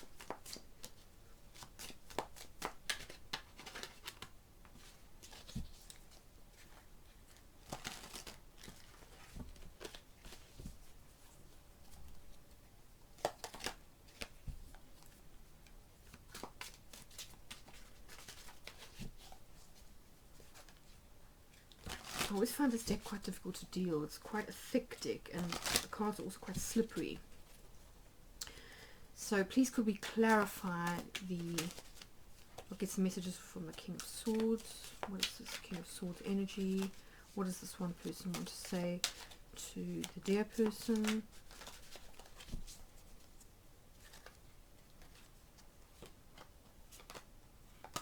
And then let's get some cards for the dear person. So what do they want to say to the swan person? I do really feel as though there's this energy here of wanting to do the right thing, of doing right by the other person, of wanting to treat the other person right and to be treated correctly. And it could be that, you know, one or both parties were burned in the past, and that is why they are so hesitant to sort of make a decision to sort of like reach out, or, you know, shoot their shot type of thing. Because they tend to be quite serious people, you know, it's kind of all or nothing. And they may not know how the other person feels, whether they are the same. That's the vibe that I get.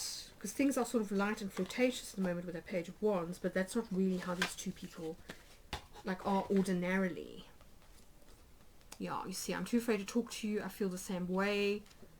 I can't even look at you right now. So this person's very shy, this swan person, and they are definitely too afraid to talk. So that's what I'm kind of feeling, is that there are feelings here that are hidden. Interesting.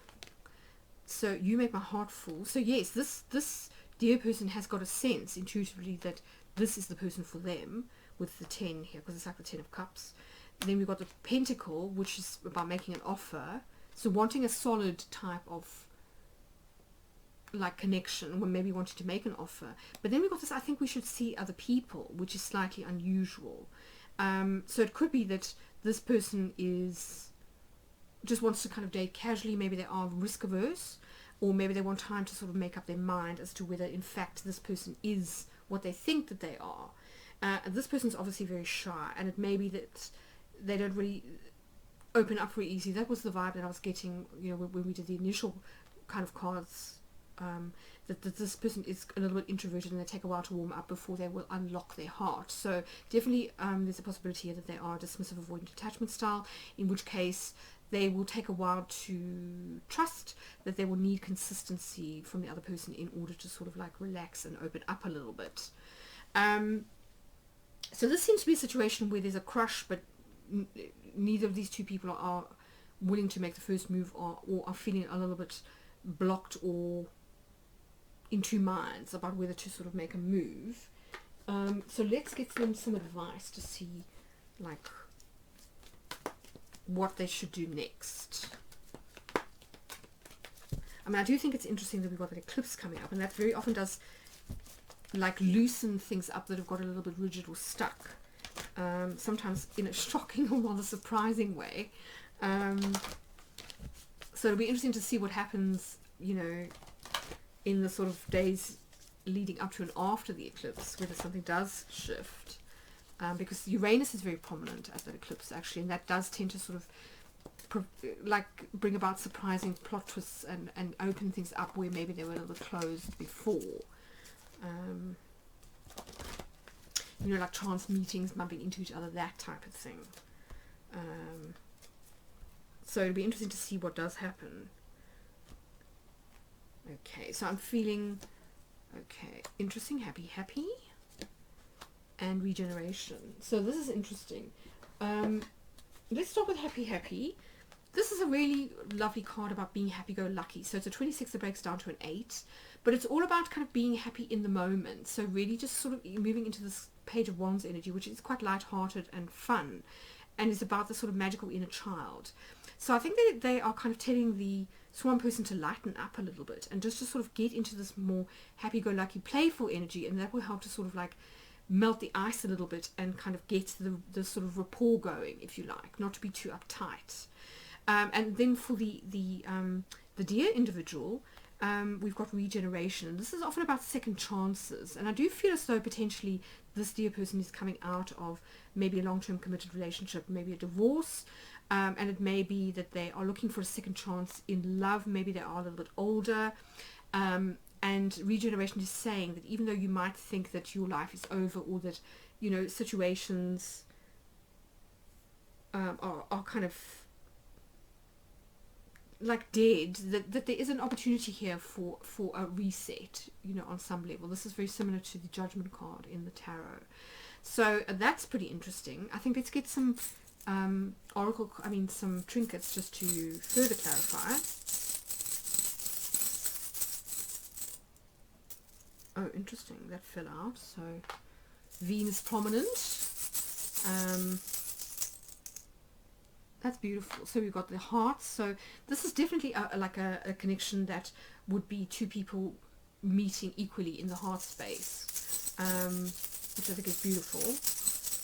So definitely a heart-based connection. And this person does seem to be more in the feminine energy, which is interesting given that we've got this masculine card coming out. So I think they are telling the Swan person to move more into their feminine receptive energy, to sort of allow other people to make approaches, to cultivate their sort of Venusian energy, which is going to be very prominent at this eclipse.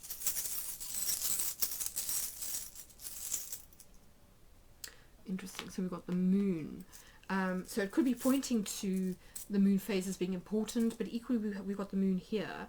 So it could also be about seduction. It could be saying, you know, it's going to be up to you, this individual, the deer individual, to seduce the Swan individual, and not to be afraid of their feelings, you know, and to maybe that, you know, that the eclipse or the lunar eclipse that follows mid-May may be good times to do that. The timing might have something to do with the lunar phases. Let's pull some name tiles.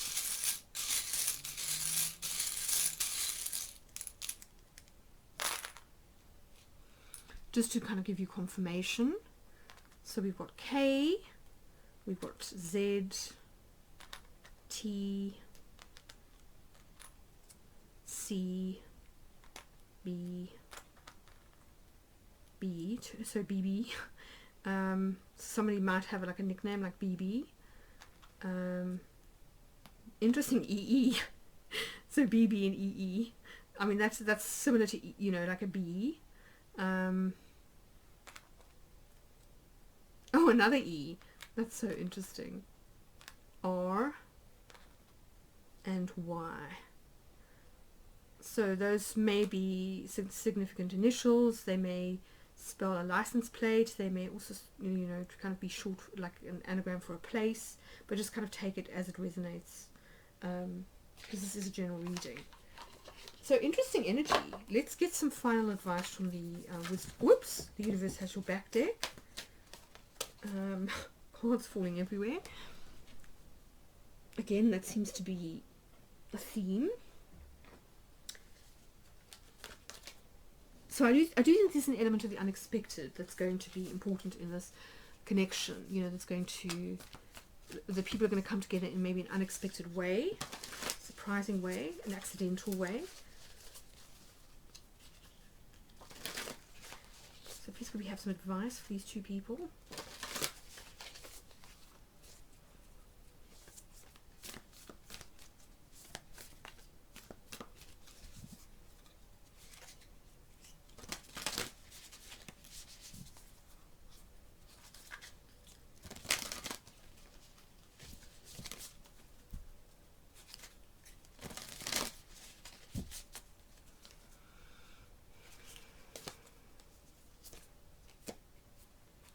Interesting. So it says the presence of love will always cast out fear, and that is really what I feel is the kind of hindrance in this connection. That's what's causing these blocks and this indecision, is fear, that they are worried about rejection from each other, because they are both, I think, quite serious people who don't really like to sort of mess around, who tend to prefer monogamous relationships, serious relationships, and that might make it difficult for them to meet people because they don't really like to do sort of casual speed dating, anything like that. But it looks to me as though they are very well matched, as I say. So I think it's worth kind of taking a bit of a leap of faith here, and that the presence of love will cast out fear. So try to put fear aside and give it a go, give it a whirl. So yeah, I hope that's been helpful and that you found this reading useful. Do let me know in the comments if it's resonated. All the very best for this upcoming eclipse. I hope it brings you a lot of luck and some wonderful surprises. And till then, take care and all the very best. Hi everyone, this is going to be a reading if you pick pile number 3, which was with the fancy jasper. So the sort of mixed kind of purple and green jasper. So what I'm going to do is I'm going to start with some oracle cards that are going to help us to just clarify the energies of the two people involved in the connection and the connecting energy. So this will help you to confirm whether this is your pile or not, and then if not, you can choose another one. And then after that, I'm going to do a little bit of tarot just to sort of get a snapshot of where things are at with the connection, where it's likely to be heading next. And then I'll get some advice from some oracle cards. I will pull some trinkets from the Magpie Oracle and get some name tiles. So lots to look forward to. Let's dive into the reading. So we're going to start with the connecting energy, which is pressure. That's interesting. So that is very much to do with Saturn type of energy. Saturn is the ruler of diamonds, and it's because diamonds are formed under like a lot of pressure in the earth. So it's taking coal and it is essentially turning it into something kind of beautiful and clear and brilliant. Yes, really interesting. This is a 26, breaks down to an 8. And we've got the sign of Virgo as the connecting energy. So Virgo is interesting. I mean, it's a lot to do with detail. It's a very helpful, service-oriented sign. It's also an earth sign, so it could have something to do with the earth and with the environment. And it's very good with detail too. It can also be a bit of a perfectionist, so we'll see if that is a feature. Okay, we've got a spirit animal for each person, as well as one of the oracles of, I can't remember what it's called now. The Oracle of Mystical Moments by Katrina Weisstein. So we've got the raccoon and we've got liberty. So this is an interesting one, very interesting reading. So as I say, Virgo might be important, either rising or maybe it's prominent in either of your charts. Maybe you've got like some placements there. Virgo is ruled by Mercury, and it's interesting because both of these spirit animals are, first of all, they are earth, and that is where Mercury, it's the earth. Mercury it rules both Gemini, which is the air iteration, and then we've got Virgo, which is the earth iteration. So it's very interesting that we've got two energies that are essentially quite mercurial in nature. So these are both creatures that are associated with cunning, sometimes slyness, that sort of liminal quality that is associated with Mercury. So that's sort of that ability to shapeshift, and to traverse different environments. You know, Mercury as Hermes was the psychopomp, and there's a strong sense that Mercury, you know, was able to like adapt itself as a god or an archetype to different types of environment, which made it the perfect sort of messenger or kind of guide type of energy. So, and I'm feeling that strongly with these two individuals. As I say, the fox is known for being cunning, and you know, sometimes a little bit sly. You know, if you think about Fantastic Mr. Fox, that type of thing. Although in this particular deck, the fox is seen as being magical, charismatic, and the ideal partner in the sense that they are monogamous, but they are still interesting enough to sort of like, they've got enough charisma to keep the other person interested. So it's an interesting one. But nonetheless, there is this element of intelligence here that I think is quite mercurial. And then we've got the raccoon on the other side, which is slightly more shadowy energy. You can see by the nature of these two cards. This one has got a lot of yellow, and then this one is quite dark. So the raccoon is considered to be quite shadowy. It tends to be a little bit, it hides. And you can see by its face that there is this marking that we often see in like bank robbers and that type of thing. So this person may be, they may wear a mask, they may hide, they may sort of like, there might be some shame or some extreme shyness here with the raccoon person. But you know, the raccoon is also known for being crafty. So there's this kind of Metis-like intelligence here in both of these characters. So they seem on that level to be well suited. And it's interesting that we've got this transformation energy of pressure here, that these are two individuals that are quite good at wriggling out of tricky situations or talking their way out of trouble. But it does seem as though what they need to do in this situation is actually to learn to cope with pressure and to take on maybe slightly more of a sort of a serious or a committed type of energy. That's certainly what the relationship seems to be demanding, is this transformation through pressure. So this might be a karmic relationship where it might not be that straightforward, and where the two individuals are going to kind of mirror each other and each other's wounds, but this relationship is designed to help each person grow. So this might be a very particular reading again, that's not going to sort of resonate for everybody.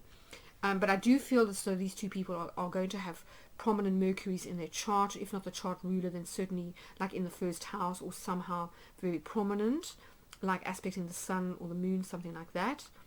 But let's just look at each individual in more detail. So if we start with the fox person, we've got this energy of like a bird, which is number 22, and it breaks down to a 4.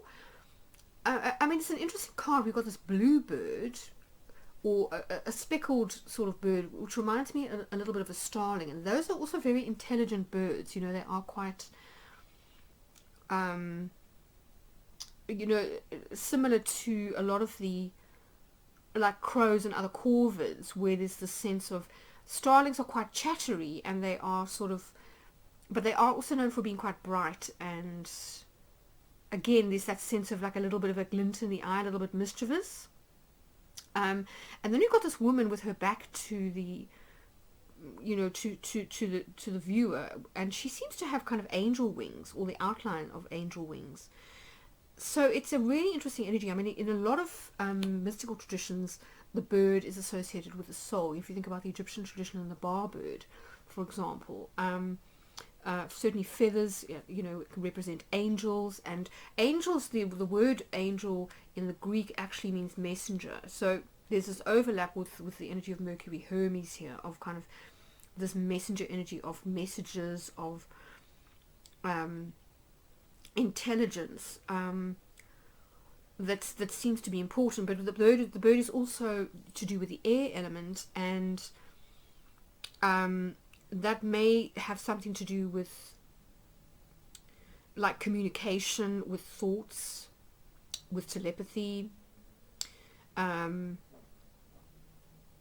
There's a, yeah, I mean, it's an interesting one. It does speak of a kind of a lightness of spirit and of developing wings, so this need to kind of fly. And I mean, that might tally with the energy of liberty that we've got on the other side, which is a 2, interestingly. So we've got a 2 and we've got a 22. So 222 might be like an angel number that's important to this particular connection. 2s are interesting because, of course, they are lunar energy.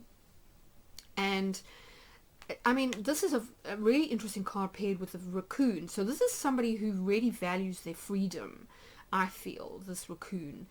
And it might be, I mean, if we look at the image itself, we've got the moon here, we've got some stars, we've got clouds in the person's hair, and then we've got this cage with, it looks like a white dove that is being released behind this person. And there's a sense of like freeing the mind, or needing to feel that one is free mentally, even if one isn't necessarily free in terms of like commitment. And I mean, I do think it's interesting. I do think that this raccoon person is probably somebody who tends to be commitment shy, who values their freedom above sort of anything else, and for that reason can maybe sometimes be a little bit evasive, or perhaps cute is probably the best way that I can put it. That tends to sort of like avoid commitment, to avoid situations where they feel too embroiled. You know, that this person might tend to wriggle out of things if they feel too much pressure. So I think it's interesting that we've got this transformational pressure energy here in the middle. I mean, it'll be interesting to see what comes out in terms of the astrology. I mean, the tarot.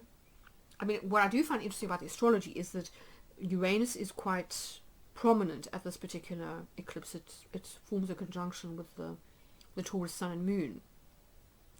And of course, Uranus is a freedom-loving planet.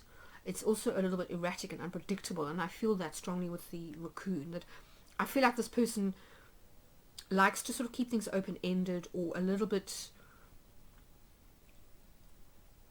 nebulous, so that they've got wiggle room to sort of get out of a commitment or a situation if they start to feel trapped or suffocated. Whereas with the fox person, I feel more that they can handle commitments with the right person. I think it needs to be somebody that stimulates them intellectually, that is a little bit of a challenge. But as I say, the fox in this particular deck is associated more with commitment than, you know, if you think about the fox in other systems like the I Ching, where it tends to be this shape-shifting creature that is associated with dreams, but can also be a bit mishky, if I can put it that way. But interesting that we got a lot of earth energy here. So on some level, these people are both of them are very down to earth. They are very rooted in the 3D. Their cunning trickster type of energy is not necessarily indicative of like psychic gifts. It tends to be more a type of like a gut instinct, or a sort of an animal intelligence. Nonetheless, a very sort of lively intellect, and like both, I think, very curious people. They probably both study sort of others kind of at a distance. They're good sort of observers of character, and as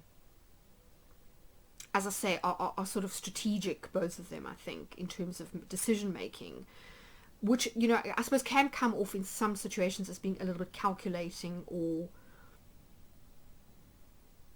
I don't want to say dodgy. It's not really dodgy. It's more slippery, hard to pin down kind of energy. Sort of a very lively intelligence that can sort of talk its way out of anything, or kind of also convince people. I think could probably be very charming as well. Sort of slick, like marketing types, or sort of like smooth talkers, if you like. But also quite playful energy. I mean, the trickster energy can be quite playful. and Virgo in and of itself is quite witty. So I do think that the intellect is very important in this connection. And I think on some level with both of these people, freedom is important with the bird and with liberty, but I think more so for the raccoon person. So it'll be interesting to see how these two people connect, and so let's get into the tarot and find out a little bit more. So I'm going to start with the Rider-Waite deck, and we're going to do a sort of my personal relationship reading sort of spread, and then we will get some more information and clarify with some message cards and some oracles and that kind of thing, get some advice. So let's see what comes out first and foremost. I mean, this is quite an intriguing combination, and I mean, it's interesting, all of the readings have actually been very, very different, all the piles, in terms of their kind of overall energy and the dynamics in the connection, which is super interesting actually, like a real mix of energies and people. So quite fascinating, but some similar themes also coming through about not allowing fear to sort of hold you back, or kind of people with trust issues that need to sort of learn to have faith that things can work out well. And I mean, there's a lot of positive energy around this eclipse, as I say, with Venus and Jupiter making that conjunction, which will obviously feed into the energy of the overall 6-month cycle, because for me, solar eclipses do start new sort of 6-month cycles. So yeah, I think it's going to be a really interesting one actually, quite exciting on many levels. And it is Venus ruled, so there's a lot in there about kind of love, sex, and that type of thing. Okay, so let's see what is this is timeline. I'm just going to move this up a little bit so that we can fit in cards. So one each for the individual, so I'm going to stick to where they were before, so raccoon and fox.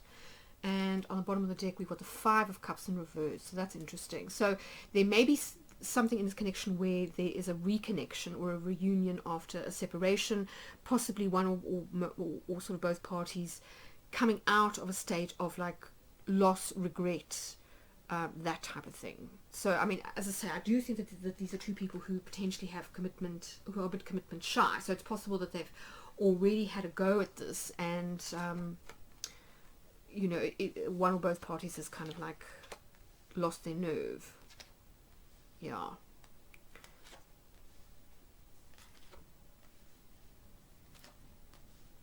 Interesting. So definitely a karmic relationship, without a doubt. Karmic soulmate relationship. And there definitely does seem to be an issue here about like being able to sort of stick around and kind of go the distance here. So I'm going to start with the timeline.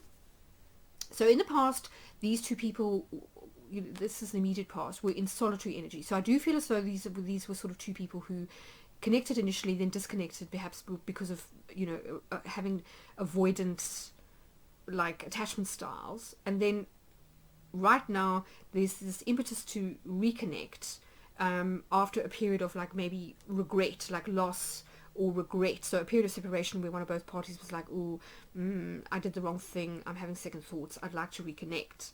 And this may have happened quite quickly with the Knight of Swords at the bottom, that there may have been this one or both parties might have kind of rushed in and said, let's try again, type of thing, like on impulse.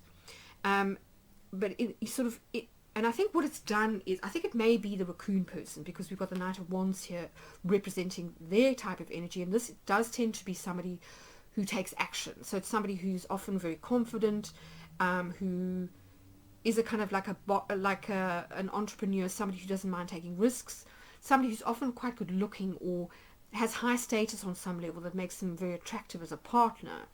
And this does tend to be somebody, as I say, who initiates. So I'm kind of feeling as though this reconnection may have been sparked by the raccoon person.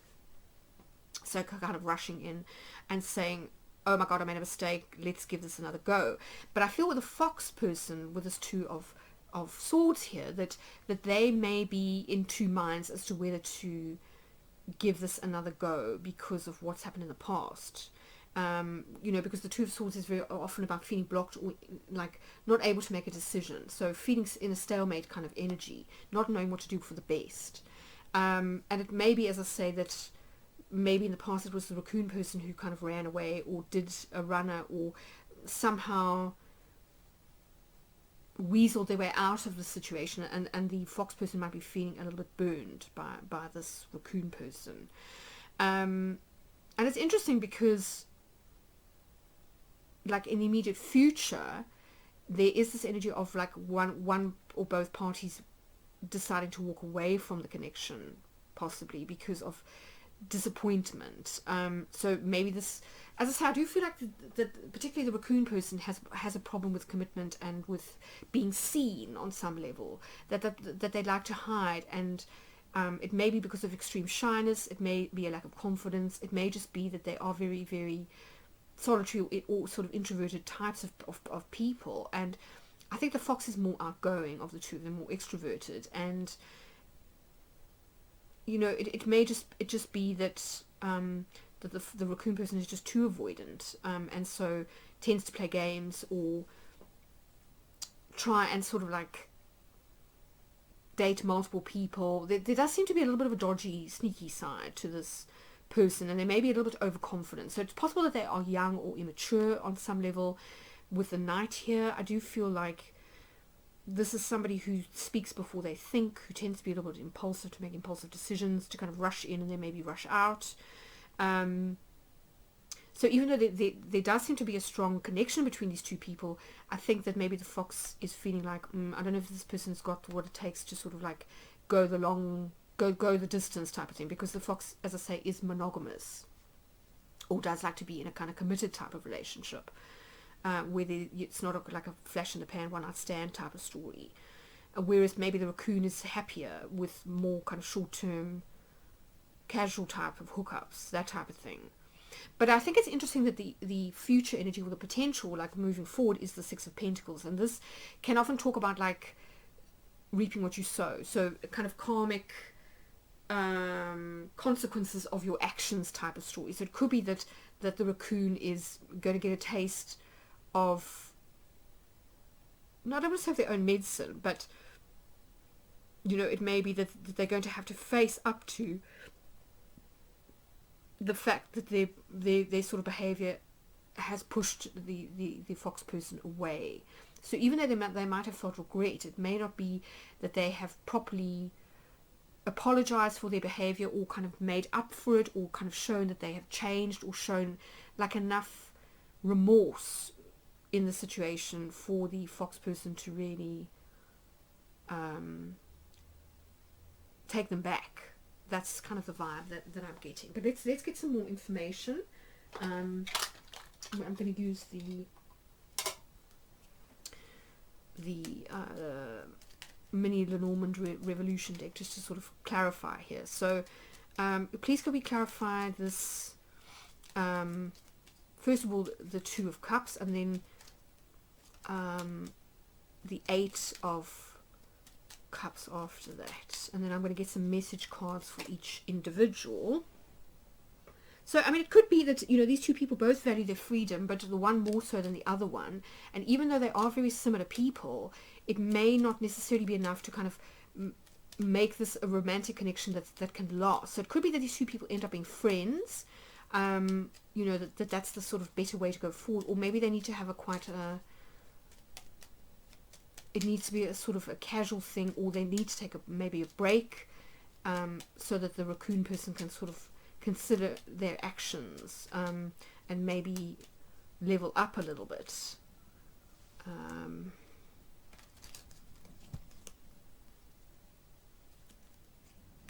I mean, it could be that the raccoon person is socially awkward on some level. I keep thinking of like, those guys that are sort of like what they call incels, are kind of involuntary celibate because they are not very experienced when it comes to women, and so they tend to like go onto these websites where these people give them ridiculous advice about how to sort of like game relationships, and to sort of, you know, do this, and you know, this is what the person wants to hear, rather than to be themselves, or really stop to think about whether this other person is, whether you naturally vibe, you know.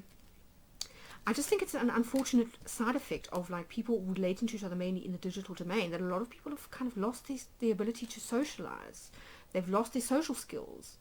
And I do think that the online environment lends itself to dishonesty, and to sort of like people creating fake identities or putting on masks, that type of thing. And it's not always the best way to sort of like encourage intimacy, put it that way.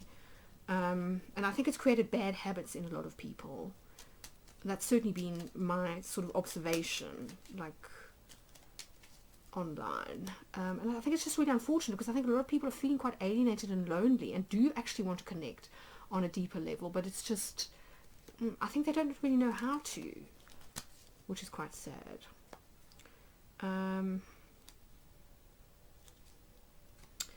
Okay, so that's the vibe I'm feeling. Alright, so 2 of Cups, and then the 8 of Cups, please.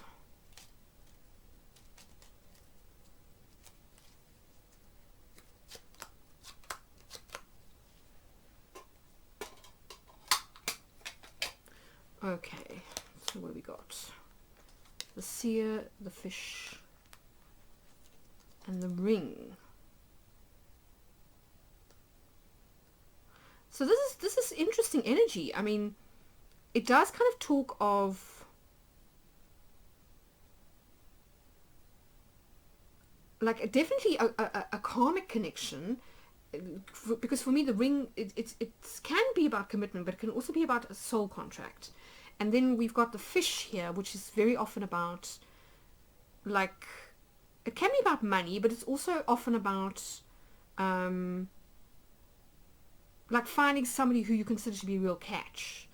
And of course, you know, with this King of Wands energy here, it could be that this individual is like an entrepreneur or a businessman, someone who's quite successful in the business realm, but who maybe has neglected their, like, their sort of private life, because they are so busy, and so that they've kind of forgotten how to have relationships. Because there does seem to be this element here of these two people kind of recognizing in the other one that, wow, this is a real catch. And it could be that this King of Wands is, this raccoon person sees the fox like that, because as I say, the fox is considered to be the ideal partner, that they could see this, that if they were less avoidant, and if they were not so commitment shy, that they would definitely marry this fox person. They could see themselves like with this person long term. So it's quite sad, actually. Yeah, interesting. So yeah, very, very interesting energy. So this walking away seems to be because of betrayal, and it seems to be something to do with,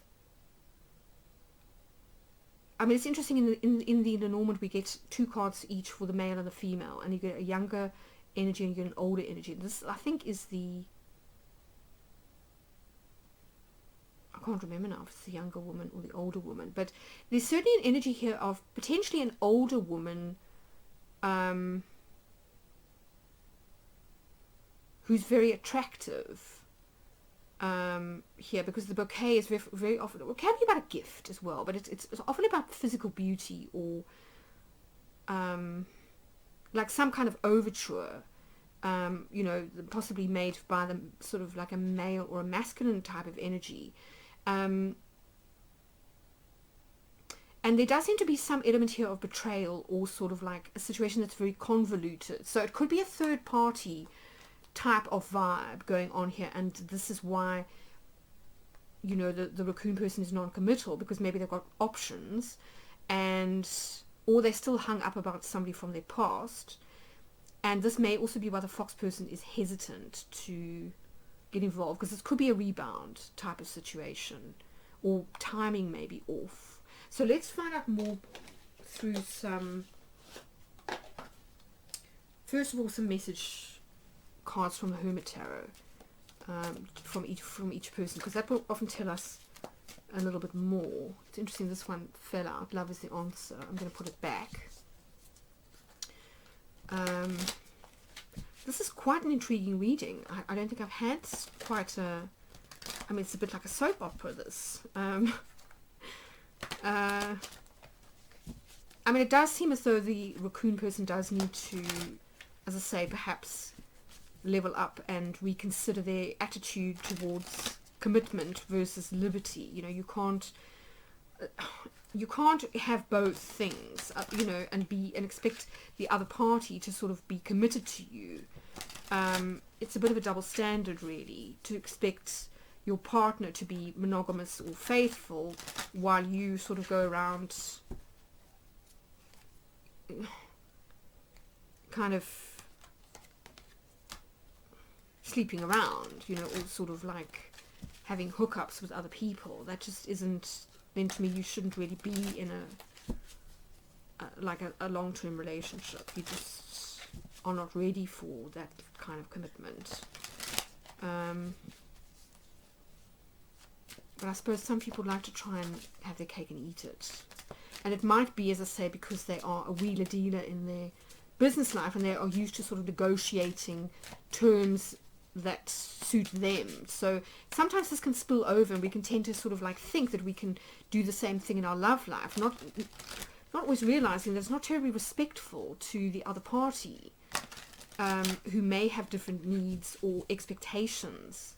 And as I say, I do feel like there's a karmic element to this relationship with that Six of Pentacles, that it might be that this is a type of situation where the one person has to walk away because they feel that the other person is being selfish, and that this is part of a lesson that the raccoon person has to learn in order to sort of like grow as a soul. So as definitely a karmic kind of vibe to this connection. Okay, so let's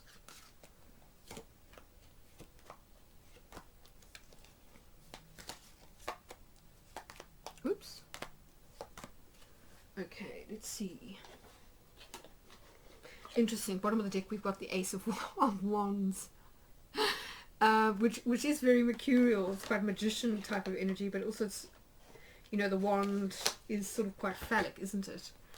And of course, the King of Wands is holding the wand. Interesting.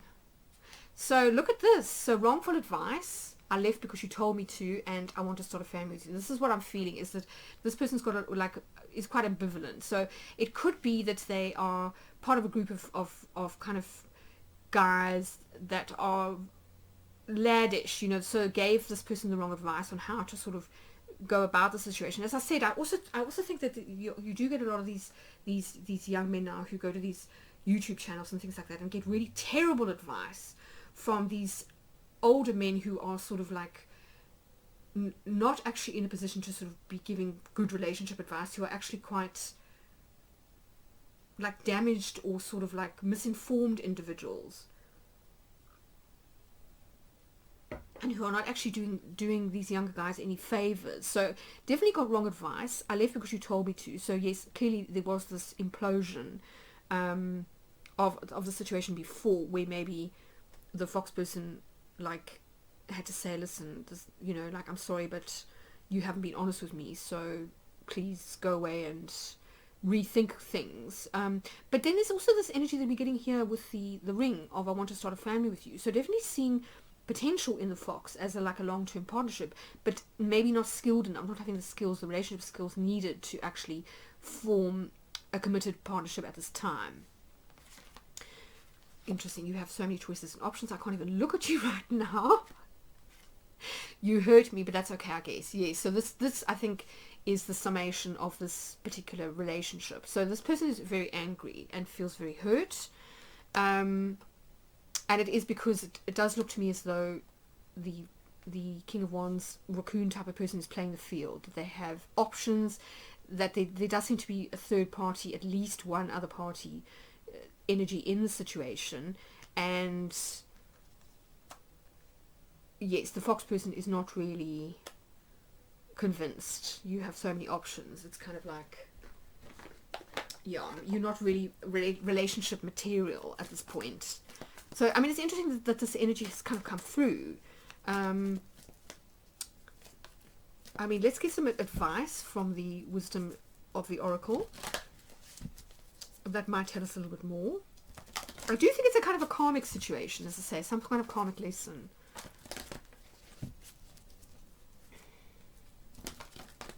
And, you know, not everyone is meant to be in your life forever. So this might be one of those brief encounters where two people learn important lessons about what they do and don't want from relationships.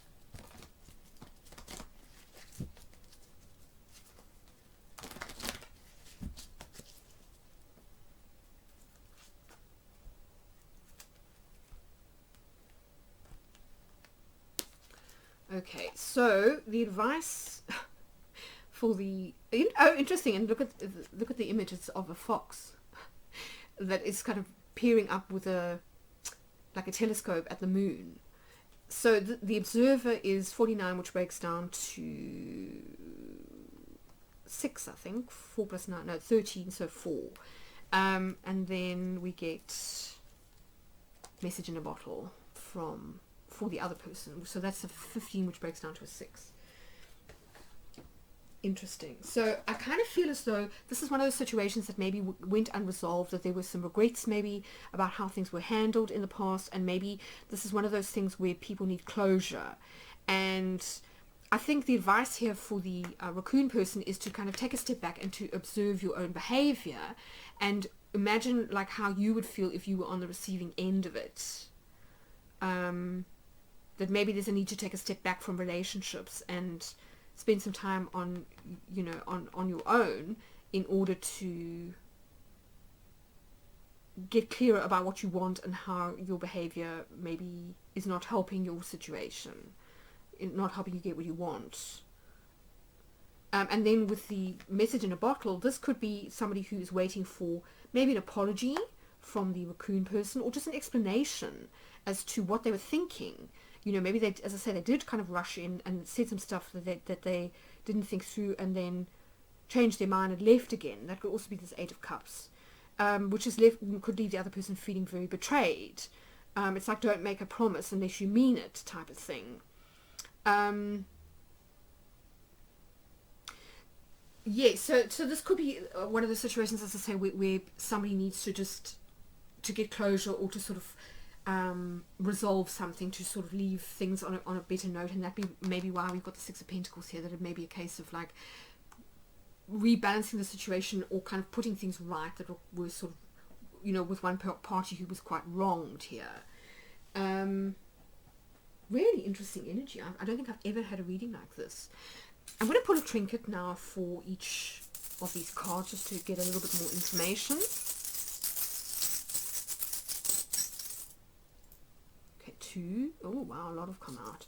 So we've got the ring, so reiterating this ring here, so commitment.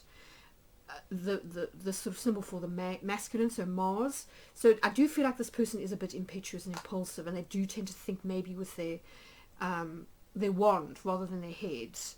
And I think that's why we've got the child coming out, is that this person is a little bit immature and maybe needs to grow up a little bit.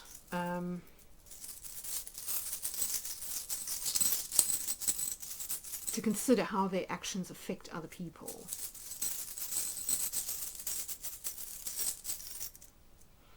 And the anchor, that's interesting. I mean, it's so interesting that this images of the sea, and then we get the anchor. So I do feel like, you know, this fox individual is more ready for a relationship, a commitment of some kind, because the anchor is all about stability. So I think it's just saying to them that even though they might want a message from this other individual, maybe to sort of get some answers, I think that the advice here is to sort of look for somebody who's a little bit more stable, who's gonna sort of like not be so fickle and quixotic, if you like, that's going to offer this other individual, this fox individual, more of what they need. Okay, let's pull some name tiles.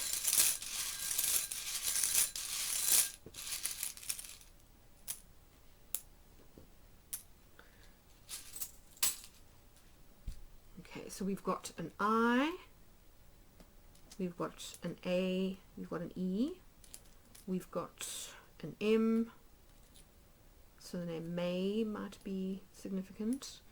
We've got a V, an E, an A, a D, C, and another C. So again, also it might be like Washington DC might be significant. So it might also be place names, state names, registration numbers, etc. that these pertain to. So just take what resonates and kind of leave the rest. All right, so I'm going to finish off with one more piece of advice from the the Universe Has Your Back Oracle. Yeah, I'm sorry that I didn't have kind of better news. But it might be that, somebody just needs to get a little bit of closure, and hopefully this reading will kind of help with that.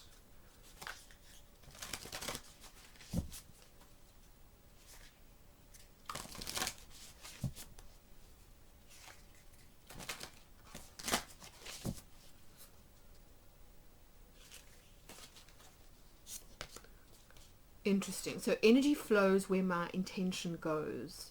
So I think, yes, I think what it's really saying is that, these two people probably in their heart of hearts want something similar. But what they really need to consider is that if they value freedom so much, particularly the raccoon person with that Liberty card, then they have to understand that that is the type of those that they're going to attract in energy of relationships that don't last, or where there's a mismatch in terms of frequency. So really, if this person is looking for a long-term committed relationship, which I do think they are at sort of like at a base level, with the ring here and the ring again, and this I want to start a family, that they need to really get their head right and to sort of set intentions for what they want, and then be quite single-minded about that, rather than this very ambivalent energy where they are getting really bad advice from other men probably, and are being a little bit impulsive in terms of like the way that they behave. And I think for the fox person, there's this need to set intentions as far as, I want someone who's going to be an anchor, who's going to be more stable, who's going to be who's going to stick around type of thing. And that the lesson may simply be, as I say, learning what they don't want. So being more discerning here, which is maybe why we've got the Two of Swords, is about kind of clear thinking and decisions, and not being ambivalent. So being very clear about what you want. Because if you are blocked, if you're sending out mixed signals to the universe, you're going to get mixed energy kind of coming back to you. So it could just be about refining the way that the fox person sets intentions, I think, overall. Yes, so as I say, sorry this wasn't a bit more of a kind of a happy ending, but I hope it is useful to somebody out there. Yes, if you've enjoyed this reading, I'd appreciate it if you hit the like button, and do check out other piles or readings in my relationship playlist if you didn't feel like this was your reading. But I do wish you all the very best for this upcoming solar eclipse. As I said, it is very lucky energy, so maybe the message here is to set your intention at that eclipse for the next 6 months about what you want to attract in terms of better relationships or partners. But yes, take care, all the best, and hopefully see you again soon on the channel.